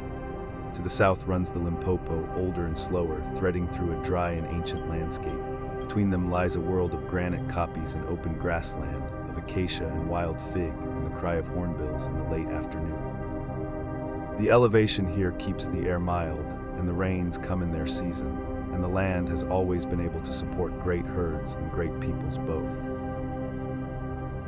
This is the land the ancestors of the Shona called home, and it is here, in a wide valley among low granite hills, that they built one of the most remarkable cities the African continent has ever known. Begin as all things begin, before the buildings came. The people who would raise Great Zimbabwe were Bantu-speaking farmers and pastoralists who had lived in this region for many generations. By around the 11th century of the Common Era, a particular community had settled in this valley among the hills and had begun to grow wealthy in the way that wealth was measured on this plateau, in cattle. Cattle were not merely food here. They were currency and prestige and sacred obligation and the visible measure of a man's standing in the world. A chief with many cattle was a chief with many alliances, and a chief with many alliances was a chief with power. But alongside the cattle, something else was flowing through this landscape: gold. The plateau sat at the edge of a great trading world that stretched from the interior of Africa all the way to the Indian Ocean coast and beyond. Arab and Swahili traders had long been sailing the eastern seas, moving spices and cloth and porcelain between the Persian Gulf and the ports of East Africa, and they wanted what the African interior held: ivory and gold. The gold reefs of this plateau were rich, and the people who controlled access to those reefs, who could broker the trade between the miners in the interior and the merchants on the coast, grew very powerful indeed. It is here that the ancestors of the Shona enter history, not as a footnote, but as architects. Sometime around the 11th century, perhaps a little earlier, people began placing rough stones on the granite hill that dominates this valley. At first, the structures were simple, following the natural contours of the rock, using the great boulders themselves as walls and foundations. But in time, the building grew more ambitious and more refined, and what began as a hilltop encampment slowly became something that had no quite equal anywhere in sub-Saharan Africa before or since. The name Zimbabwe is itself a Shona word, and it means, depending on the dialect, either the Great Stone House or the Venerated House of Stone. There were in time many Zimbabwes scattered across this plateau, smaller enclosures and administrative centers that marked the reach of a growing kingdom. But this place in the valley between the hills, was the great one, the mother of them all, and so it came to be called Great Zimbabwe. Let us walk into it now, softly, as the afternoon light falls long and amber across the stone. There are 3 parts to Great Zimbabwe, and each has its own character and its own particular silence. The first is the hill complex, which sits on the granite outcrop above the valley. From the top of this rocky ridge you can see for miles across the open plateau, and this was surely one reason the first builders chose it. But the hill was not merely a lookout. It was the dwelling of the chief, and perhaps a place of spiritual authority, a high place where the people could reach toward what they held sacred. The walls up here follow the curves of the rock with extraordinary intelligence, slotting between boulders, rising from living granite as if they had simply grown there. There are narrow passages and small enclosures in places where the stone seems almost to breathe. Below the hill, spreading across the valley floor, lies the second part, the great scattering of stone foundations and enclosures that archaeologists call the valley ruins. These were the homes of the nobles and the great households of the city, each compound enclosed within its own curved walls, each one a private world of thatched roundhouses and swept courtyards. Thousands of people lived here, going about their days, and the valley would have been alive with cooking fires and the sound of children, and the lowing of cattle brought in from the pastures at dusk. And to the south, at the edge of the valley, stands the third and most astonishing part of all: the great enclosure. Nothing quite prepares you for it. Even now, even as a ruin emptied of the life that once filled it, even seen through the engravings and plans that the earliest European visitors made at the end of the 19th century, it carries a particular weight. It is the largest ancient stone structure in Africa south of the Sahara, a great oval enclosure roughly 90 meters across at its widest, surrounded by a wall that in places stands 11 meters high and is nearly 5 meters thick at the base. The wall runs for more than 250 meters around the perimeter, curving and smooth, and it was built without a single drop of mortar. This is the essential miracle of Great Zimbabwe, and it deserves a moment's quiet attention. The builders quarried flat slabs of granite from the natural rock outcrops of the hill, stone that splits along natural plains into convenient sheets and blocks. They carried these stones and laid them in careful horizontal courses, each layer set slightly inward from the last, so that the wall rises with a gentle inward lean that gives it both strength and elegance. The work is so precise, the fitting of stone against stone so exact, that the walls have stood for 600 and 700 years without any binding agent at all. What holds them together is gravity and skill and a patient understanding of how stone behaves.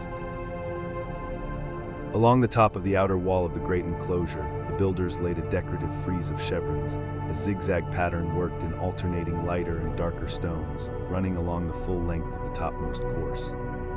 This patterning appears elsewhere in the site as well, and it is one of the signatures of this tradition of building, a mark of care and artistry that went beyond mere utility.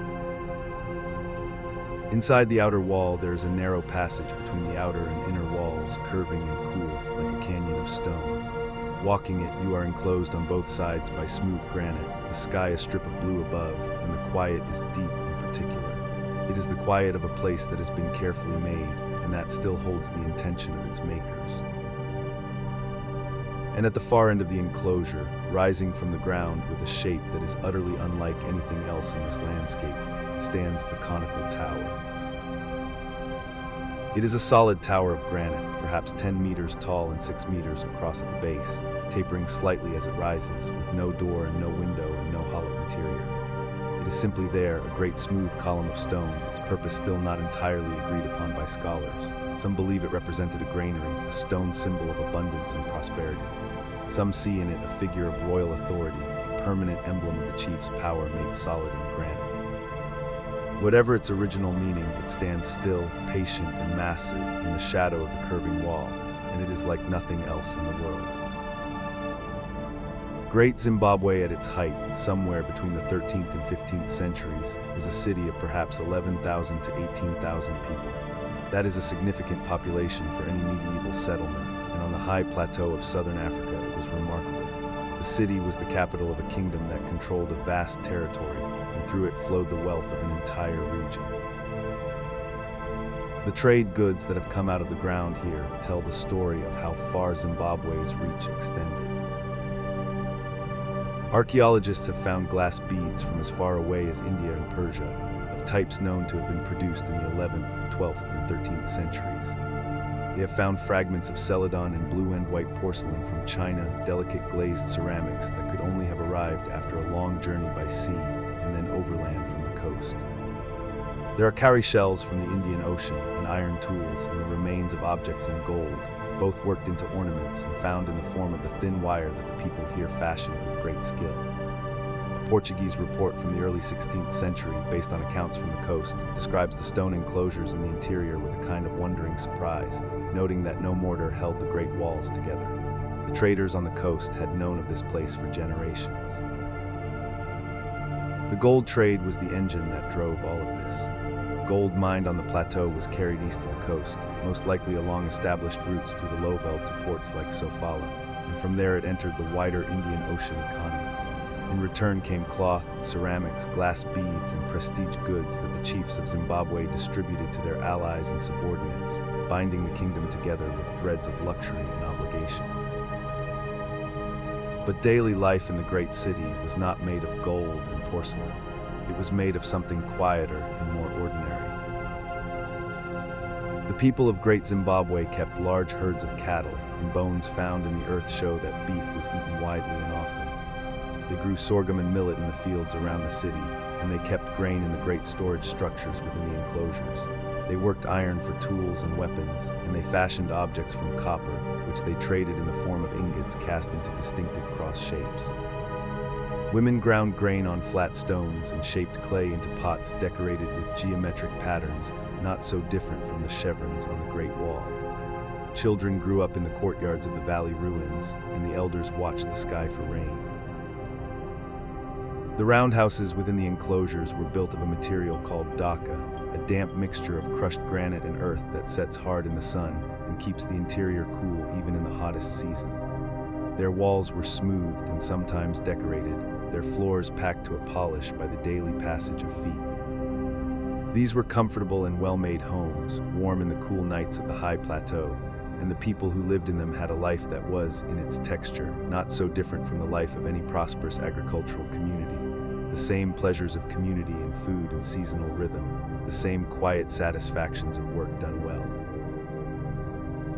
And somewhere in this city, in the high enclosures of the hill complex, the ruler sat, attended by advisors and musicians and the keepers of his sacred obligations, and from here the affairs of a kingdom were managed. The soapstone carvers of Great Zimbabwe made something that has become, across the centuries, the enduring symbol of this place.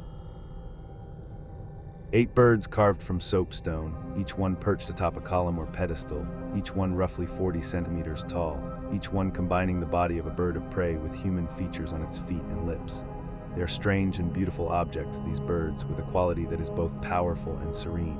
They stood, most likely, in the ritual enclosures of the hill complex, watching over the affairs of the kingdom from their stone perches.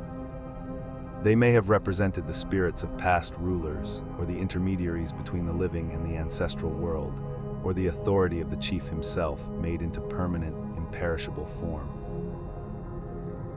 The soapstone workers of this city also carved bowls decorated with geometric designs along their rims, shallow vessels of considerable beauty, and other figures that show the same careful attention to surface and form. Soapstone is a soft and cooperative material, easy to work with simple iron tools, and it takes on a smooth warmth under the hands, almost like something living. These objects were not accidental. They reflect a tradition of skilled craft and a culture that valued the making of beautiful things as a matter of importance and meaning. They are the most celebrated objects ever found at Great Zimbabwe, and their image eventually became the symbol of a nation. But first, the city itself had to pass through its long silence.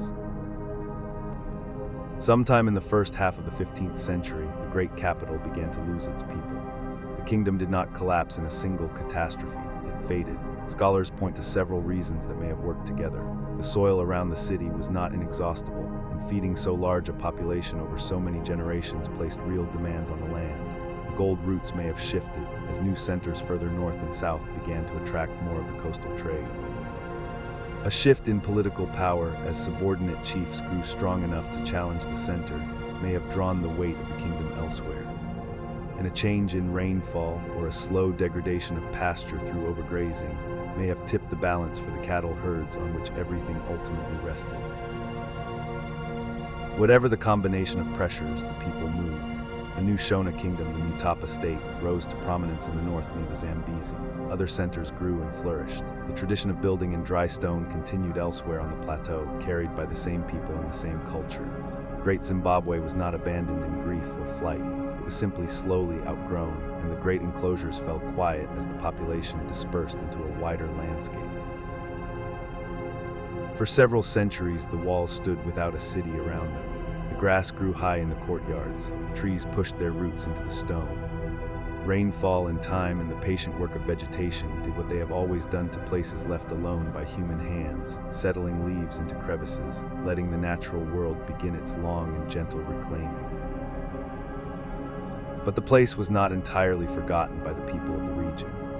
The The Shona-speaking people who lived nearby knew what these walls were and who had made them, and the ruins carried their own spiritual weight in local memory, a place of ancestors and authority, a monument to what had been here before. When the first European visitors began to arrive and asked what this great stone enclosure was, the local people answered simply. It was Zimbabwe, the stone house, the place of the chiefs. And then in the second half of the 19th century, the outside world arrived in greater numbers. The first Europeans to visit the ruins came in the 1860s and 1870s, drawn partly by the old Portuguese references to stone buildings in the interior, and partly by the relentless European hunger for ancient wonders and commercial opportunities alike. What they found astonished them. A vast stone enclosure on a scale none of them expected, walls of a quality that struck them as extraordinary, and all of it built by people no one from outside had thought capable of such construction. And here in that reaction began a long and painful era. The prevailing assumption among many of the early European visitors, and then among the amateur archaeologists who came to dig here in the 1880s and 1890s, was that the ruins were simply too impressive to have been made by Africans. This was not archaeology, it was prejudice wearing the costume of scholarship. They looked at the walls and the tower and the birds, and they reached for explanations from elsewhere. Phoenicians, ancient Arabs, the Queen of Sheba, lost Semitic traders from a distant and classical world. A man named Theodore Bent arrived in 1891 and wrote a long book about the ruins in which he argued confidently for a non-African origin, and his conclusions were exactly what the colonial world of his time wanted to hear. None of it was true. The archaeology said otherwise from the beginning, for those willing to listen. The objects in the earth were African in character and local in manufacture, in the styles and traditions of the people who had lived here continuously and whose descendants still lived on this plateau. A researcher named David Randall MacIver came to dig at Zimbabwe in 1905, and he said plainly and without equivocation that the ruins were medieval in date and African in origin. A woman named Gertrude Catton Thompson came in 1929, conducted careful excavations with a scientific rigor that put all previous work in the shade and confirmed the same conclusion. The ruins were built by the ancestors of the Shona people. The evidence was clear and solid and unmistakable. It took decades more for this conclusion to become fully accepted, not because the evidence was weak, but because the colonial culture surrounding the ruins resisted it. The government of the then Rhodesia actually, for a time in the 1960s and 70s, suppressed the official archaeological findings when they contradicted the preferred narrative. It is a chapter in the history of this place that is quietly shameful, and the careful archaeologists who told the truth deserve to be remembered. Today the matter is settled completely and without serious dispute. Great Zimbabwe was built by the ancestors of the Shona, the same people who built the other stone enclosures scattered across the Zimbabwe plateau, the same tradition of craftsmanship and royal architecture that stretched back to at least the 11th century and that expressed itself in this valley in its most magnificent and enduring form. The city was not a mystery left by outsiders. It was an achievement left by insiders, by the people of this land, working in the stone of this land, across many generations of accumulated skill. When the nation of Zimbabwe became independent in 1980, it took its name from this place. The great stone enclosures in the valley had given a country its identity, and the bird carved in soapstone that once watched over the ritual life of the ancient kingdom now appears on the national flag and the national coat of arms, looking out over the present from a very long past. There is something quietly moving about that continuity, an image carved 1,000 years ago by a craftsman who could not have imagined the 21st century now flies on the flag of a nation. The ancestors of the Shona built something that outlasted every empire and every colonial misreading that history set against it, and it endures. The site is protected now and recognized by the world as a place of outstanding value to all of humanity. Visitors walk the same narrow passages between the stone walls that the people of the city walked 6 centuries ago. The conical tower stands as it has always stood, solid and still and unexplained in the best possible way, full of a meaning that does not require translation into words. The chevron frieze along the top of the outer wall, that careful zigzag of alternating stones, catches the late afternoon light just as it did when the builders set it there and stepped back to see if it was right. And somewhere in the collections that hold the objects recovered from the earth here are the glass beads from India and Persia, the porcelain from China, the coiled wire of local gold, the quiet material evidence of a city that was never isolated, never peripheral, never anything less than a full and confident participant in the wider world of its time. Let us leave the city now as the evening comes in. The sun falls behind the granite hills and the light goes warm and then amber, and then the particular deep gold that comes to African skies in the last minutes before dark. The walls of the great enclosure hold the warmth of the day in their stones, releasing it slowly into the cooling air. A bird calls once from somewhere in the trees beyond the outer wall, and then it is quiet. The high plateau spreads away in every direction, grass and copy and the long open sky. And somewhere across that landscape, the Zambezi moves northward, and the Limpopo moves south, and between them, the land is old and patient and full of what has been. The stone walls stand exactly as they have stood for 7 centuries, patient and massive and without hurry, built by people who understood that the most enduring things are made slowly, stone by stone, with care for the way each piece fits against its neighbor. A city of 18,000 people at the height of its life stretched across this valley and up the granite hill and down again into the surrounding countryside. The cattle came home in the evenings, and the fires were lit, and the smoke rose into a sky full of stars too numerous to count. The king sat in his high enclosure, and the birds of soapstone looked over the kingdom from their stone pedestals, and the gold moved east toward the sea, and the beads came west from lands so far away no one in this valley had ever seen the ocean that carried them. All of that is still here in the stone, not lost, not hidden, simply patient. And now the plateau is quiet, and the walls are dark against the night sky, and there is nothing you need to do or remember or hold. Let the great enclosure grow dim, let the conical tower fade into shadow. Let the Zimbabwe birds rest on their stone pedestals in the long dark, as they have rested for so many centuries, quiet and watchful and at peace. Let the warm stone release its last breath of heat into the cooling night. And let yourself drift down, slowly and easily, into sleep. Tonight, let us travel together to a city so old that its very name has been forgotten. Not the name given to it by scholars, and not the name the people who dug it from the earth assigned to it, but the name its own citizens spoke, the name that rang through its wide brick streets on ordinary mornings 4,000 years ago. That name is gone, and yet the city itself has returned to us, patient and quiet from deep beneath the earth. There is nothing here you need to do, and nowhere you need to be. Simply let the words settle over you like the soft dust of a long season, and let yourself drift toward rest. This is the story of Mohenjo-daro. Picture, if you will, a great flat plain in what is now the country of Pakistan, in the province of Sindh. The land here is wide and brown and ancient beyond easy reckoning.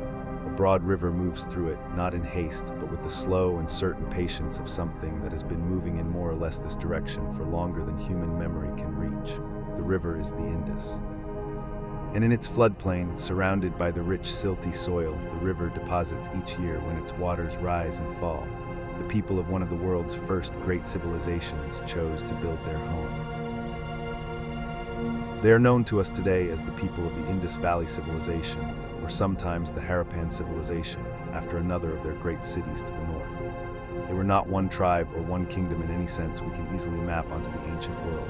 They were a culture, a way of living, spread across an enormous arc of land that stretched from the foothills of the Himalayas to the coast of the Arabian Sea, an area larger than ancient Egypt and Mesopotamia combined. And at the heart of that world, beside the Indus, stood this city. It rose to its greatest flourishing around 2,500 years before the Common Era. Let that number rest in the mind for a moment. At the time this city was in its prime, the pyramids of Egypt had only recently been completed. The city of Rome would not exist for another 1,500 years. What we call ancient history was, from this city's vantage, the distant future. And yet here it stood, already vast and carefully planned, with wide paved streets and multi-story houses, and a system of drains and water channels that would not be matched in sophistication in any European city for more than 3,000 years. Let us walk into the city as it was at the height of its life. The city is divided broadly into two parts. To the west, rising on a great mound of mud brick that elevates it above the surrounding plain, stands what archaeologists call the citadel. And to the east stretches the lower city, a broad and orderly grid of streets and houses that once held tens of thousands of people. Some estimates place the population at its peak as high as 40,000 souls, though the truth, like so much about this place, remains gently uncertain. What strikes every visitor to the ruins, and what struck the early excavators almost immediately, is the remarkable orderliness of it all. The streets of the lower city run with astonishing consistency, either north to south or east to west. The main avenues are wide enough for two carts to pass each other without difficulty, and the smaller lanes branching off from them are narrower but no less deliberate. This was not a city that grew by accident, street by street, house by house, as people simply built wherever there was room. Someone or some group of people had thought it through, had decided where the roads would run before a single brick was laid, had conceived of the whole and then built toward it. What those people looked like, what language they spoke, what gods, if any, they prayed to, we cannot say with confidence. They left us no writing we can read, no king lists, no inscriptions in a known tongue. They are among the most tantalizingly silent of the great ancient peoples. The houses they built were made of baked brick, and here too there is a quiet precision that speaks of a culture with firm ideas about how things should be done. The bricks throughout the Indus Valley world are made in a consistent ratio, 4 to 2 to 1, length to width to height, not just in Mohenjo-daro, but across dozens of sites separated by hundreds of miles. The same proportion, the same discipline everywhere. Something connected these places, some shared understanding, some common standard maintained across that vast expanse of land. The houses themselves are modest but solid. Most of them are built around a central courtyard, open to the sky, with rooms arranged around the interior. The outer walls present a plain and businesslike face to the street, with few windows looking outward. The life of the household unfolded inward, around the courtyard's open air and light, just as it does in many homes in this part of the world to this day. But it is what lies beneath the houses and between them that sets this city apart from almost everything else the ancient world produced. The drains. Every house of any size in Mohenjo-daro was connected to a drainage system. Wastewater from bathing rooms, from kitchens, from latrines, ran through clay pipes or brick-lined channels into covered street drains that carried it away from the city. The drains were built with inspection holes and could be cleaned. They were a public work maintained by someone, inspected, cared for, and they ran beneath every main street in the lower city, a hidden infrastructure of cleanliness woven through the entire grid. Nothing quite like this existed anywhere else on Earth at the time. The city also had wells, a remarkable number of them. More than 700 had been identified across the site. Many of these were private, built within the walls of individual houses, so that families did not need to carry water far. They were lined with carefully fitted wedge-shaped bricks that held the circular shaft together under the pressure of the surrounding earth. The engineering is quiet and confident, the work of people who had solved a hard problem and solved it well. Somewhere in those neighborhoods, in the lanes between the solid brick houses, the daily life of the city unfolded. Potters shaped their vessels on wheels, for the people of this city used the potter's wheel with great skill. Craftspeople worked copper and bronze into tools and ornaments. Beadmakers drilled tiny holes through hard carnelian stones, a task of extraordinary patience and delicacy, and strung the results into necklaces of deep red and orange that were worn, we think, by the living and the honored dead alike. Merchants moved through the city with goods that had traveled remarkable distances. Lapis lazuli from the mountains of Afghanistan, shells from the coast of the Arabian Sea, turquoise from what is now Iran, tin from distant sources necessary for alloying with copper to make bronze. This was not a closed or self-sufficient world. The people of Mohenjo-daro were traders, and they were part of a commercial network that stretched across much of the ancient Near East. We know this in part because of the seals. They are small things, these seals, typically cut from a soft gray-green stone called steatite, a square of it rarely more than an inch or two across. On one face, the craftsperson carved an image, and above or below the image, a row of signs in a script no one has yet deciphered. On the other face, a small pierced boss, so the seal could be suspended from a cord or pressed into soft clay. The images on the seals are among the most haunting things to survive from the ancient world.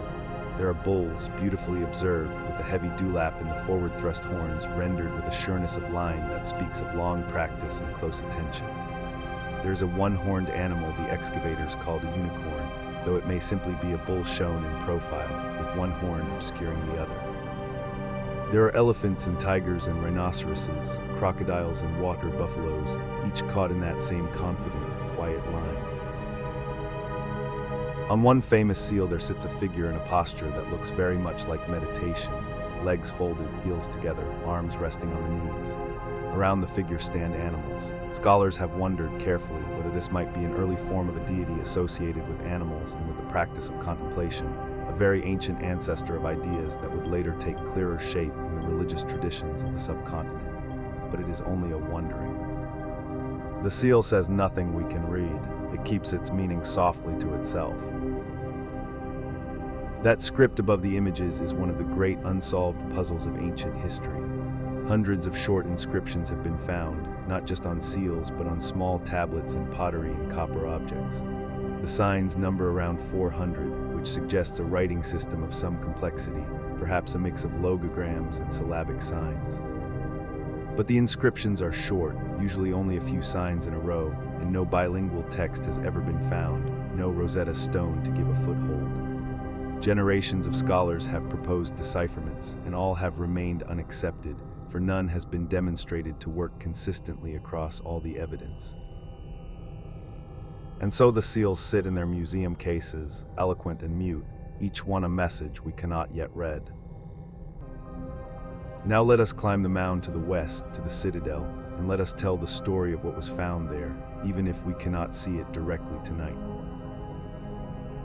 The citadel of Mohenjo-daro rises perhaps 40 feet above the plain on an artificial platform of mud brick. Whatever stood on it has suffered from centuries of erosion and from the weight of later buildings, including a Buddhist stupa raised on the summit long after the city's time. But archaeologists have found the foundations of significant structures. There is what appears to have been a large public bath, a great rectangular tank of carefully laid brick made watertight with a layer of bitumen, with steps descending into it at either end. It is perhaps 39 feet long and 23 feet wide, deep enough for a person to immerse themselves fully. Around it ran a corridor, and off the corridor opened small rooms. The purpose of this place is debated, as so much is debated here, but the care with which it was made, the deliberateness of the waterproofing, the arrangement of the rooms around it, has led many scholars to think it was used for ritual bathing, for purification, for some ceremony in which the act of immersing in clean water held significance. If that is so, it is a practice with a very long future in this part of the world. Near the bath there are the remains of large structures that may have served as granaries or as storehouses of some kind, great platforms and air channels that would have helped keep stored goods dry and safe. If the citadel was in some sense the seat of authority in the city, it was an authority expressed not in military might or in the grand proclamations of kings, but in the management of water and of grain, the two things on which all life in a city depends. For one of the most remarkable things about Mohenjo-daro, the thing that quietly sets it apart from the other great civilizations of its time, is the apparent absence of the things we usually associate with power. There are no temples we can identify with certainty. There are no palaces, no grand royal quarters set apart from the rest by size and luxury. There are no statues of rulers, no inscription listing the victories of a king, no great tomb filled with the treasures of a buried monarch.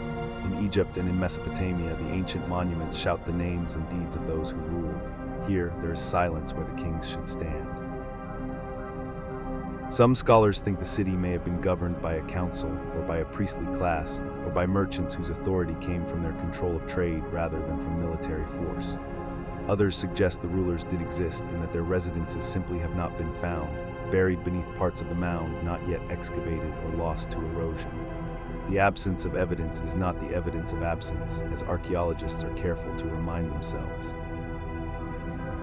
But the silence on this point is suggestive. Whatever held this city together across the centuries of its flowering, it does not seem to have required a warrior king to enforce it. The streets were maintained, the drains were kept clear, the bricks were made to the same dimensions across hundreds of miles. Something coordinated all of this, something organized and sustained it, and whatever that something was, it was remarkably good at its work. And then there are the objects, the small and beautiful things that speak not of governance, but of the interior life of the people. There is a small figure of a man made of steatite, just over 7 inches tall, found in the upper levels of the citadel area. He wears a robe decorated with a trefoil pattern. His eyes are half closed, looking inward rather than outward, the expression of someone deep in thought or in some private communion. He is known, a little grandly, as the priest king, though we have no evidence that he was either a priest or a king. He is a person of evident dignity and gravity, and he gazes through the centuries with the same calm composure he has always had. There is a small torso carved from red jasper, only a few inches high, the body of a man rendered with a naturalism and a confidence that startled the excavators, for it seemed far ahead of its time. The weight of the body, the slight torque of the trunk, the way the missing arms would have fit into the shoulder sockets, it is the work of someone who understood the human form deeply, not as a symbol to be rendered, but as a living thing to be observed and captured. And there is the dancing girl. She is made of bronze, cast by a technique called lost wax casting, and she is about 4.5 inches tall. She stands with one hand on her hip and one arm, heavy with bangles from wrist to shoulder, hanging loosely at her side. She tilts her head with an ease and a confidence that is entirely readable across 4,500 years. Her hair is swept back. She wears a necklace. She is young, clearly, and she is entirely herself, not a votive offering in a stylized pose, not a symbol of a goddess, but a person, a specific person, caught in a moment of complete ease. When John Marshall, who led the excavations at Mohenjo-daro in the 1920s, first saw her, he wrote that she was a young girl, about 15 years old, who knew her own mind and was not, one would say, the sort of person one trifled with. He was charmed. Most people who see her are. She is one of the most extraordinary things to survive from the ancient world, not because she is grand, but because she is so completely present. In her, we catch a glimpse of an actual life, not the life of a king or a god, but the life of a girl who stood somewhere in that brick city by the wide brown river and held exactly this posture and was noticed by someone with the skill and the care to make her last. The city she lived in began its long decline around 1900 years before the Common Era, give or take a century. The decline was gradual, not sudden. There was no catastrophe on the scale of Vesuvius, no single day when everything ended. What happened instead was something slower and in many ways more interesting, though also harder to read from the evidence alone. The climate of the Indus Valley was changing. The monsoon patterns that had watered the region for millennia were shifting, becoming less reliable. The river itself may have been moving, changing its course as rivers in this part of the world have always done, cutting off the farmland the city depended on, or flooding it differently, or simply running somewhere else. The great forests of the region were being depleted, partly to feed the kilns that fired all those billions of baked bricks, and deforestation changes the land, changes what the soil can hold, changes how water moves. Some scholars point to evidence of a great flood or floods in the later layers of the city, mud deposits that speak of the river rising over the lower streets. Others note signs that the quality of construction declined in the later centuries, that houses were subdivided and rebuilt less carefully, that the drains were maintained less well. The city was not abandoned in a day. It appears to have wound slowly down, its population dispersing, people moving on to smaller settlements, to different places, to new arrangements. And eventually, there was no one left to remember what it had been. The Indus Valley civilization as a whole faded from full flower over the course of several centuries around and after 1900 before the Common Era. The great urban centers diminished. The standardized weights and measures, the uniform bricks, the shared script, the long-distance trade networks, all of these gradually ceased to function as they had. People went on living in the region, of course. Life continued. But the particular thing that had been the civilization of the seals and the dancing girl and the careful drains quietly dissolved back into the enormous slow patience of the subcontinent. And then the forgetting began in earnest. For more than 3,500 years, the mound by the Indus held its silence. The river moved, the plain drifted with silt and dust, the bricks of the upper buildings crumbled into the soil. Farmers planted crops in the rich earth above the buried streets and never guessed what their plows were passing near. Later peoples built on the mound, and the great stupa of the Buddhist monks rose on the highest point, not because anyone knew what lay beneath, but simply because high ground is useful, and the mound was there. The name of the city was lost completely. The name Mohenjo-daro is not ancient. It comes from the language spoken in that region in more recent centuries, and it means roughly the mound of the dead, a name given not by the city's own people, but by those who found a strange old mound and wondered what it held. Even this name, the name we use now, is a kind of forgetting.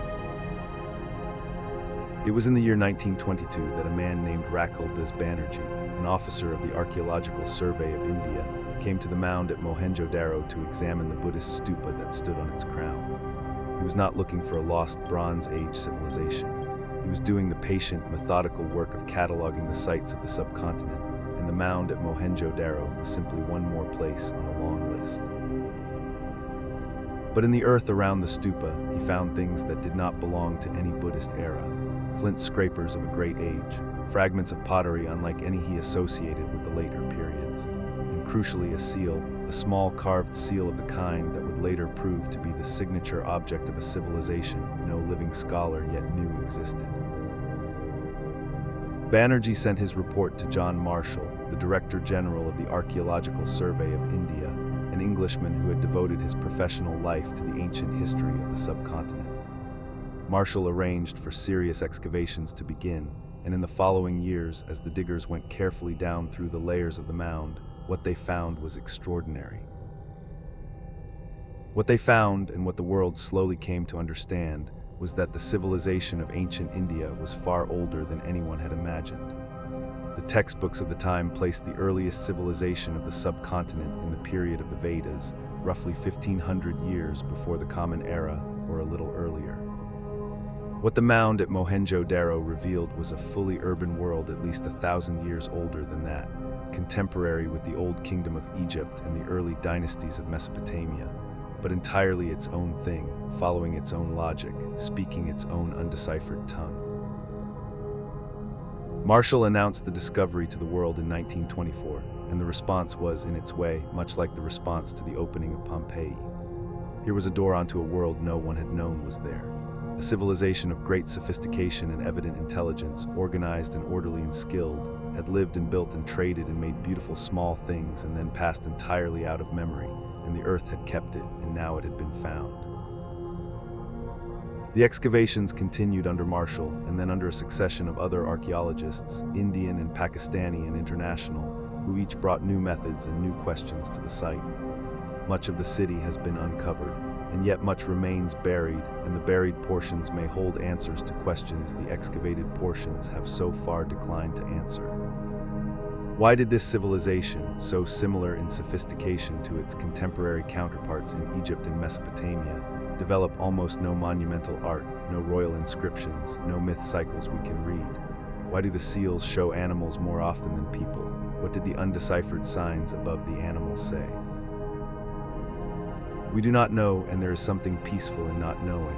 The mystery is not a frustration, but a gift, a reminder that the past is very large and that we hold only small pieces of it, and that some things prefer to keep their own counsel. The site of Mohenjo-daro is now a UNESCO World Heritage Site, protected and studied and visited by people from all over the world. The ruins stretch across the flat land of Sind, low walls of ancient brick warm in the afternoon sun, the grid of streets still visible if you know how to look, the ghost of the great avenue still traceable across the dust. The river is some distance away now, the plain is dry. But in the silence of the place, if you sit quietly and let the heat and the light work on you, it is not so hard to imagine the sounds that once filled this air. The creak of a cartwheel, the clatter of a potter's workshop, voices in a language no living person speaks, And somewhere in some courtyard in the lower city, the distant sound of a girl moving with the ease and confidence that a craftsperson 4.5 millennia ago saw and understood and chose to make lasting. And so, as we leave this quiet place, let us hold it gently in the mind. The wide brown river and the flat plain, the straight streets and the solid brick, the drains running clean beneath the city, the seals with their patient animals and their silent signs, the priest king with his eyes turned inward, the girl with her bangles and her tilted head. A civilization so large and so careful and so surprisingly peaceable that it shaped the life of a subcontinent for 500 years, and then, as all things do, slowly released its hold and returned to the earth. The mound stands there still, warm in the sin sun, above the old floodplain of the Indus. The bricks still hold their ratio, the drains still follow their straight lines beneath the dust, and somewhere in the unexcavated depths of the city, the rest of the story waits, patient as brick, keeping its own time. Rest now, there is nothing more to do. Let the wide plain and the old river grow distant and soft, and let yourself drift down gently into sleep.